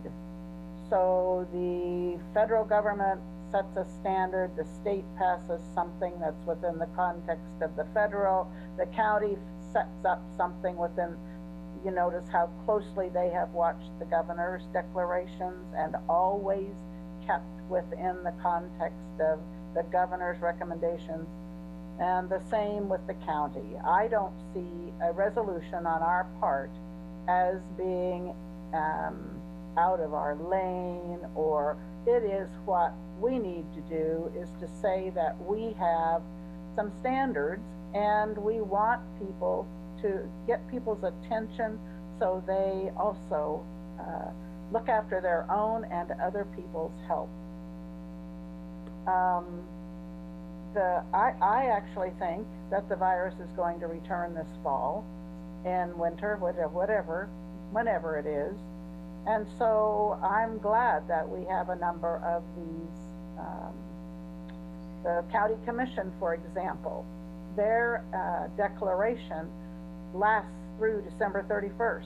They made it they aren't having to renew it every whip stitch. They just went for the whole rest of the year. So in that event, I'd like to be sure that the city and whoever keeps the recovery task force or whatever moving so that they can make recommendations. The EOC does not allow any public input, really. And I think our community, our business people, our ordinary citizens need an avenue to have some ability to address some of the issues. I was pleased to see the restaurant representative talk at your recovery task force. I think that kind of, and I'm glad the city is putting it on the cable channel so the public can watch. Those are things we can do that makes a difference, it seems to me. I don't know, I don't know how many people you have on that task force. Is it 40? 24. Yeah, 24, okay. And so I think they've done a good job, and they have talked with their constituents, and it's something that was not happening before. So I'm pleased with what has happened there, and I think we need to keep that task force. I've searched, trying to figure out what things we can do. And I'm so pleased with the community for rising to the occasion to volunteer, all the people in this community that made face masks. Oh my gosh, they made thousands. And they found something they can, quote, do. And people are looking for something that they can do about this situation. Being kind of trapped at home is, you want to accomplish something, and you are accomplishing something by keeping safe, but the day will come. With regard to the businesses, I worry about some of the employees and their ability to protect themselves. But I can't solve everything. But I know there's a lot of anxiety in the community and as a whole across the country, for crying out loud. So I'm anxious to come up with some of these ideas, whatever they are, And I think a resolution is as innocent as it can be, and just says that we urge the citizens of Manhattan to follow the guidelines of the CDC and the KDHE and the Riley County Health Department. Even if we reach 50 people and cause them to change their behavior, and I don't know that they will, but it won't be because we didn't go on record, and that's all I view a resolution is being on the record. So I'm willing to support a resolution. I think an ordinance, because of the defiance of the CDC, KDHE, and Riley County Health Department orders, I wish I could see that an ordinance would have an effect, but I just don't. And so to me, it has to remain in the aspirational column. But I'd be glad to brainstorm with anybody that would, I don't know how to do it, but I personally have been disappointed in some of the businesses, and we know the stories. We've had to go out and shop some, as Lynn said, and we see what's happening and what's not happening. So there are all kinds of degrees of non-compliance taking place, but it's up to each of us to keep ourselves safe, but it's also up to each of us to try to keep from harming anyone else. And that's where I think there's a moral kind of mission that we should be on. So I have to go back to the sense of good and trying to pursue the higher goal. So, thank you. Thank you, Linda. So, my turn, I suppose. First of all, I guess I'll address Commissioner Butler's allegation that I was in the military, and I understand what staying in my lane is, because I was a tanker in an infantry unit, and so we did provide overwatch all over the place, and I think a little bit in this sense that is relevant, that there is, when you're in combat, there is a sector that you cover, but what this comes back to me as through this whole period of time, and like you mentioned, Mayor, the commission doesn't have opportunities to have discussions, and when we have had limited discussions, they've been pretty extreme in some ways. So I think it's healthy to have this discussion, have it set, have given us time to have an opportunity to think through it and seek input from other sources. But what this whole process has reminded me of is when we first started to discover some of the things about COVID-19 and the pandemic, and start to that filter into our communities in late March, mid-March, when the stay-at-home order, I began sharing the Riley County Health Department information and the Kansas Department of Health, the governor's, everyone else's information. I was not, and then the city was also producing, and we were sharing, but it wasn't coming from this individual commissioner, and it wasn't coming from this body as a commission. But I felt that was necessary during that time, because we did need to condition, or I felt I needed to condition, I'm bad about saying I felt like I needed to condition people to find where they needed to go to get the information. They were going to immediately turn to their elected official, but during a state of emergency, there's a different operating procedure that it's not familiar to them. So having said all that, I also think that it would be very normal and appropriate for us to also issue a resolution that it confirms that that is the right place for them to go, to the EOC or to the CDC. These are the health guidelines. This is where you go. Clear our plate in that way.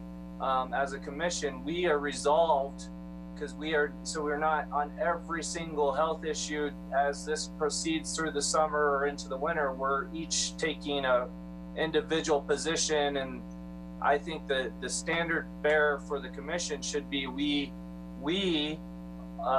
turn to the CDC, we turn to the Kansas Department of Health, and we turn to our local health department and our local health officer to carry that torch. But so yes, I would be supportive of a resolution in that sense, that it educates the public, that it tells them that that's where they need to go, and this is what they've said in regard to face masks. People should wear them, and if they can't avoid the 6 foot distance, it's there in that guidance that they provided. It's absolutely inappropriate for us to mandate an ordinance, and I'm not ever going to be in a position where I think that government should be mandating behavior. I think we can incentivize it. To your point of what can we do, how can we get to steps that maybe are more proactive? I think government should incentivize behavior that we think is, as Commissioner Morris started to talk about, morally in one way, morally better or good. We should never mandate it. We should incentivize it. We can do that in a few ways in my mind. If Commissioner Butler says the hand washing station is not good, maybe we need to look closely at how that's being handled. But that not being the example I want to point to, but there could be hand sanitizer, there could be face masks, there could be other things that the city has the capability of financing in our community to businesses or places that want to incentivize that behavior. And maybe there's a mechanism that doesn't even have to come from the city. It could be a partnership with K-State and the city, or Fort Riley even, that this business now has a sticker that on the door that says that they are, a partner in this post-pandemic thing. Like, there is a way to incentivize certain behavior without mandating it, and also creating a culture that helps those people that are experiencing anxiety, which is very real, and fear. And they can go to certain places that they feel more comfortable. We want to encourage that behavior. I will not force it, and I don't think we should. So that's where I stand. I feel like in a resolution that kind of binds, it's not binding in any way, but it brings us together as a commission and saying that we support the health guidelines, and we're not going to be giving medical advice in that sense, is appropriate. Okay. So I think when I first was stating my comments, I was looking for a way we can have people comply to the guidelines. I wasn't trying to come up with new guidelines. It was just to see how people can comply to the guidelines that have been put out. Because one thing that is happening is hotlines and such, people are calling hotlines, and RCPD should not have to go and put themselves at risk to people who are not complying. Because it's not the person that's wearing the mask. The person that's wearing the mask is protecting everybody else. Those other folks are not protecting our RCPD, or anybody else for that matter.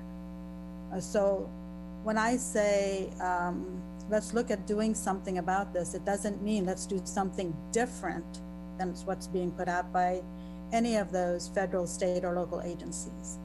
What those agencies do want to see is, how do we have people adhere to those guidelines? And not in a punitive way. I'm not trying to fine people. I think I've tried to say that as many ways as possible. But what I am terribly concerned about is a spike and another shutdown, and having to go through this all over again. If we can how do we make some of these a habit? How do you stand behind 6 feet on that X that's on Dillon's, which nobody's following? How do you do some of these things that are constantly being strongly suggested when nobody's following? And the only enforcers are our RCPD, and they can't just go out and tell people to, you know, you're doing it, you're not supposed to be around together like this. And, you know, they're being good about it, but I'm not sure those people, those same individuals, like Mark was saying, it's not a problem. We've gone down, what's the problem? So the 5 commissioners right now are also across from one end of the spectrum to the other spectrum about where we fall, even in regards to our philosophy about a pandemic. So with that much divergence in this conversation, we have a place where we are representing thousands of people. Each of us represents thousands of people that we were elected to do. So not so much as the idea of an ordinance was enough to create enough conversation, but the larger conversation for me is, again, how can we change behavior? We can't test everybody. We talked about that with CDBG funds. If we could test everybody and say, oh, you tested positive, maybe you should quarantine for 14 days, you're negative, maybe you can go back to work. We can't do that. We don't have the testing capacity to do that. So that's something we can't do. But there are other things we can do. And when I suggested how can we have them comply, we talked about hand sanitizing, hand washing, all of these things, just like we have a speed limit, just like we have a stop sign. It's to change and modify behavior. Does everybody follow that? No. It's a suggestion. It's a suggestion. So obviously we're not going to agree. I don't think a resolution is going to do a whole lot, because I think some of us will be very committed to those guidelines and some of us won't. But a piece of paper saying we are committed to it is just about as good as what we have now, which is not a piece of paper. Well, can I jump in there? What we have is a lack of trust in sources. Where do people get information? Is it from their government? Is it from their health? Is it from their doctor? Is it from their neighbor? Is it from a Facebook post? We have a serious lack of trust. And so if we're not unified in ourselves, it's only indicative of the greater uncertainties that exist out there. What I don't think I'm not going to convince anyone tonight, but we can't take a hammer to change behavior. That is inappropriate, and it's not, you rebel. I mean, anyone that's had kids understands how that works, right? But the thing that we can do, and it's going to sound like more government, more committees, more blah blah blah, is that there needs to really be some soul searching and some independent, as an audit, after action report is what we would call it in the military, of how this was done, because the transparency of the EOC is something people have lost trust because they don't understand the process. There's lots of different aspects to this that need to be reevaluated, independently looked at. The inconsistencies from business to business was demonstrated by this commission, from comparing Target to Dillard's and Walmart, and all of those inconsistencies when policies were rolled out. We need to learn from that. We have to get a body together. It shouldn't be us. It should be somebody independent that has some objective way to validate and see what has been done and how it can be done better if there is a resurgence. So we don't keep doing this cycle of where do we come, what do we do? People need a plan, they need to prepare, and government can help produce that. What we can't do is carry a hammer to change behavior. Okay, once again, I'm going to say, I'm not saying let's mandate, I'm looking for how to comply. I don't think the ideas I put out there, I think we should have a future discussion about, what can we do as a city? I don't mean as a rule of law, and I don't mean as far as getting RCPD involved. I want to keep RCPD safe, because if they take somebody into jail that has it, I worry about all the inmates and all the other officers. That's not what I'm trying to do. That doesn't, and that goes for everybody in my community. In this community, I'm trying to stop that from happening. But I want to know if, in a future discussion, some other time, we have some money, can we put hand sanitizers here and there? Can we put soap and water where people are washing their hands? If they say washing your hands is the best thing, I hear people say that, Bob Koppel, Julie Gibbs, they end it with, do this, this, and this. All of them end with do this, this, and this. But we have nothing for them to do this, this, and this with. When I go out of my house to run an errand, I usually have 6 or 7 other errands that I'm going to run in that same day. And then I come home. I'm not washing hands during in between my errands time. It's just not happening. But if people are going for a walk or something like that, some proactive measures. And also, if a business chooses to say you must wear a mask if you're going to come into my business, they should be protected. And I don't know how you go about doing that. Nobody should accost an employee because their profession and their business is adhering to the guidelines that they want for their business. And and some people are, at least that's what we heard at the chamber meeting today. So that's maybe a discussion for another time on how to do that. Personal choice is one thing, but we don't have the right to violate somebody else's decisions as businesses if that's what they're choosing to do. I wanted to say one last thing. I promised I'd stop it. No, you can talk.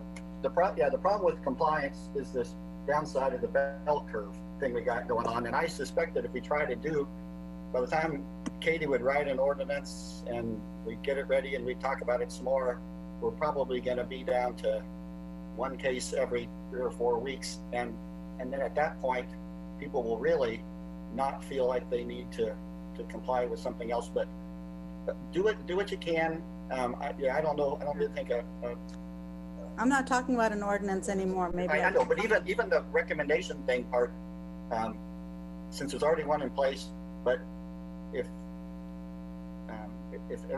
3 of you think that that's a great idea, then we can kind of move forward with it. But I just think that if you're looking for compliance, and the problem with compliance is risk, and the people are willing to take the risk, and the people that feel at risk should definitely do everything they can, and if that means running away from anybody who gets within 6 or 8 feet of them and wearing a mask and never leaving the house, that's maybe what they have to do to feel safe.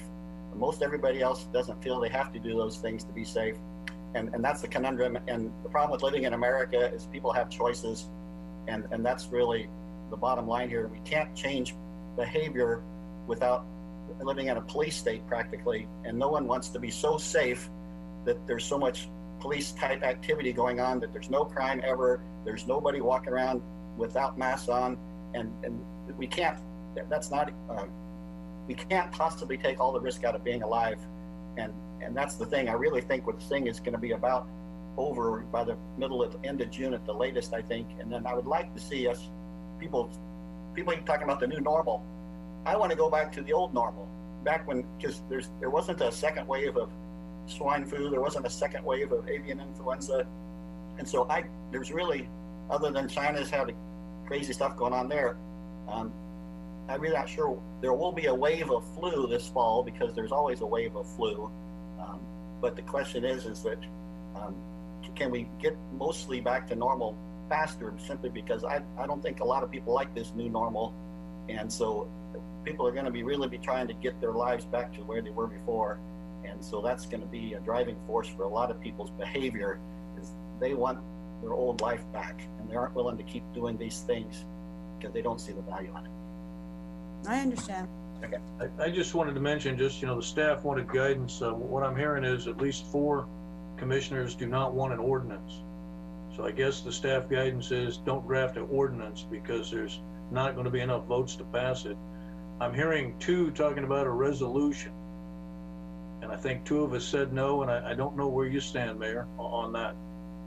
Well, first of all, I didn't say I wanted the ordinance either, so I don't know why you didn't count me in that piece.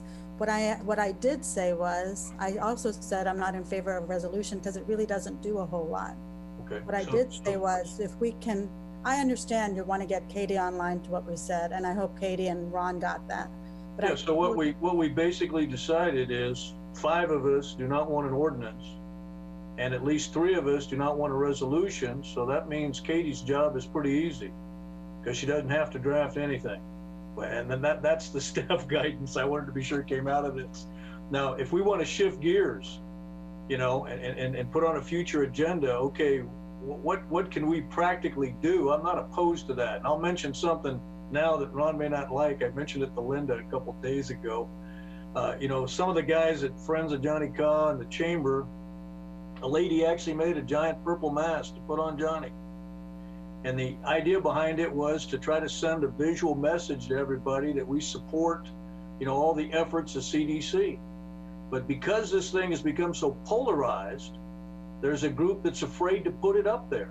It's already been paid for. It's paid for. Hibbert has it, you know. And when I saw what happened at Stillwater and some of the, you know, the extreme reactions on either side, I'm not so sure I want to put the thing up on Johnny Caw. I don't want somebody perhaps vandalizing, you know, the statue because they think it's crazy for the mask. And that's the real issue here. We're really polarized. So maybe everybody should go back and say, okay, what can we do to help with your, you know, I've got no complaints about educating. Can we get people to understand this? Like you talked about hand washing. I'm convinced that, you know, sanitizing the hands is probably one of the universal things. No one has said don't sanitize your hands. So that's why I put, you know, the alcohol sanitizer in my truck and car. And if I go shopping to 3 places, we sanitize our hands when we go in, we do it when we come out. That's probably the most practical medical thing that I can do. That's superior to the mask for me. Now, I don't know if the city's got money or that, you know, businesses can't get sanitizer, but we had the Economic Development Fund give people money, you know, to take care of that. If we want to focus on something like hand sanitizer, which is almost not polarizing, I think that's the one that I could say is probably 80–90%. No one's complaining about that one. And generate some funds to help businesses with that at restaurants and stuff. If it's economically viable, we can get behind that. But what I suggest is we kill this discussion tonight because it's put to rest resolution and ordinance. And if we want to, you know, at another meeting, have everybody draft up prior, what are your suggestions on what we can do?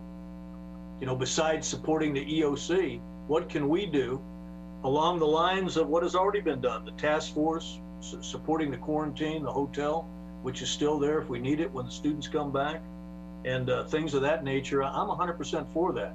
And I understand where you're going, Mayor, on, you know, is there some way we can make this better? But sometimes the environment doesn't allow you to do it. And this is a real tough one. This is one of those lose-lose environments. And I've been involved in a number of those.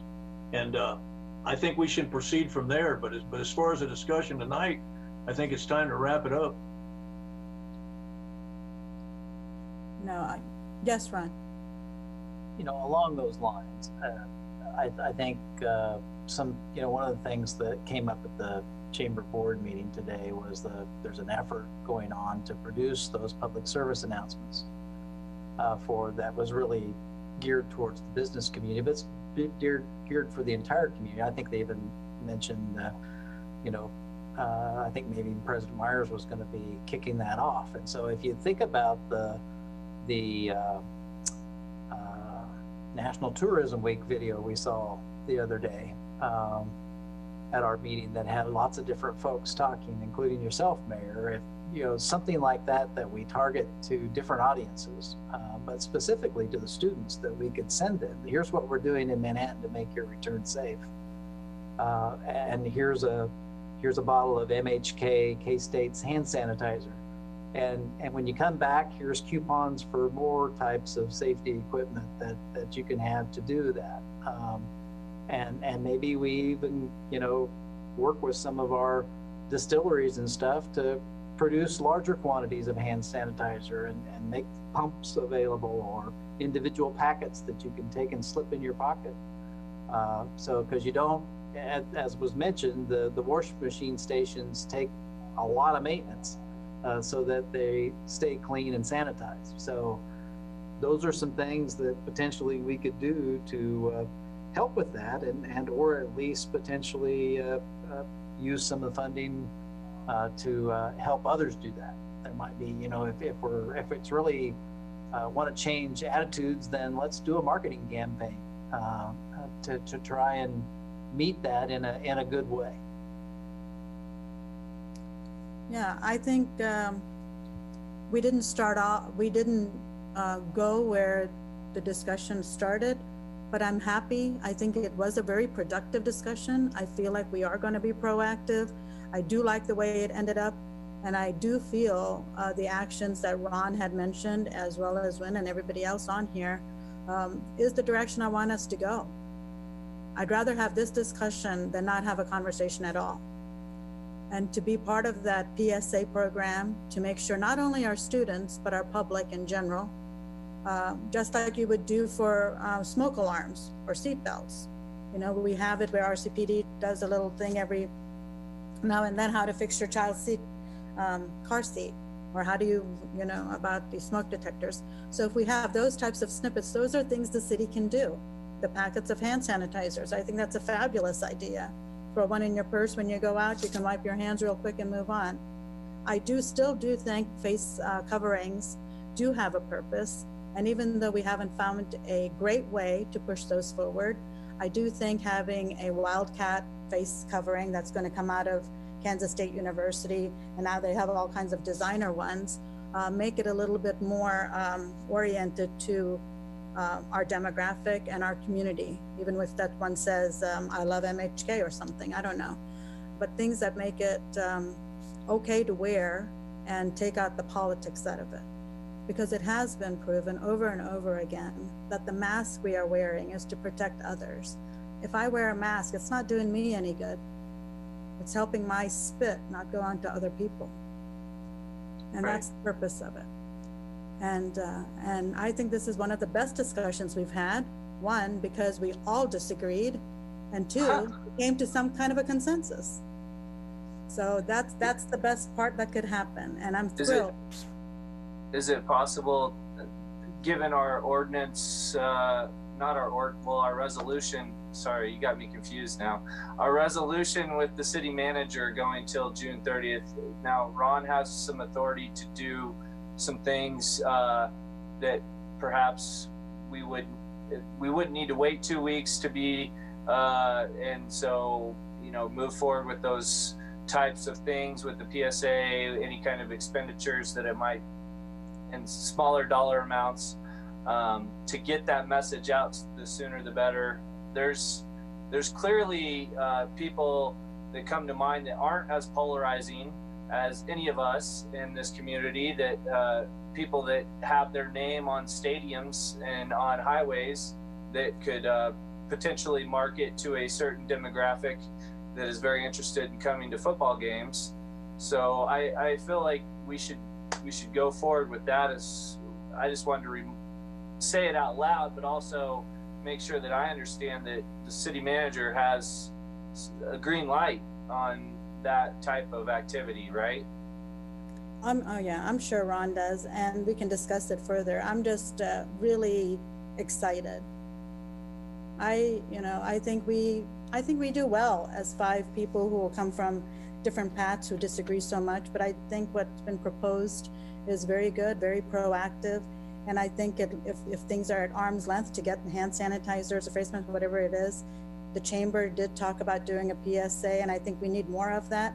And I think it puts businesses in a safer place, that we are all working on this together to get the message out that's coming from all of these other federal, state, and local agencies. And that's where we need to be. And that was the purpose of tonight's discussion. It kind of went on a detour here, there, and everywhere, but I think we ended up in a safe spot. So with that, I have nothing more to add.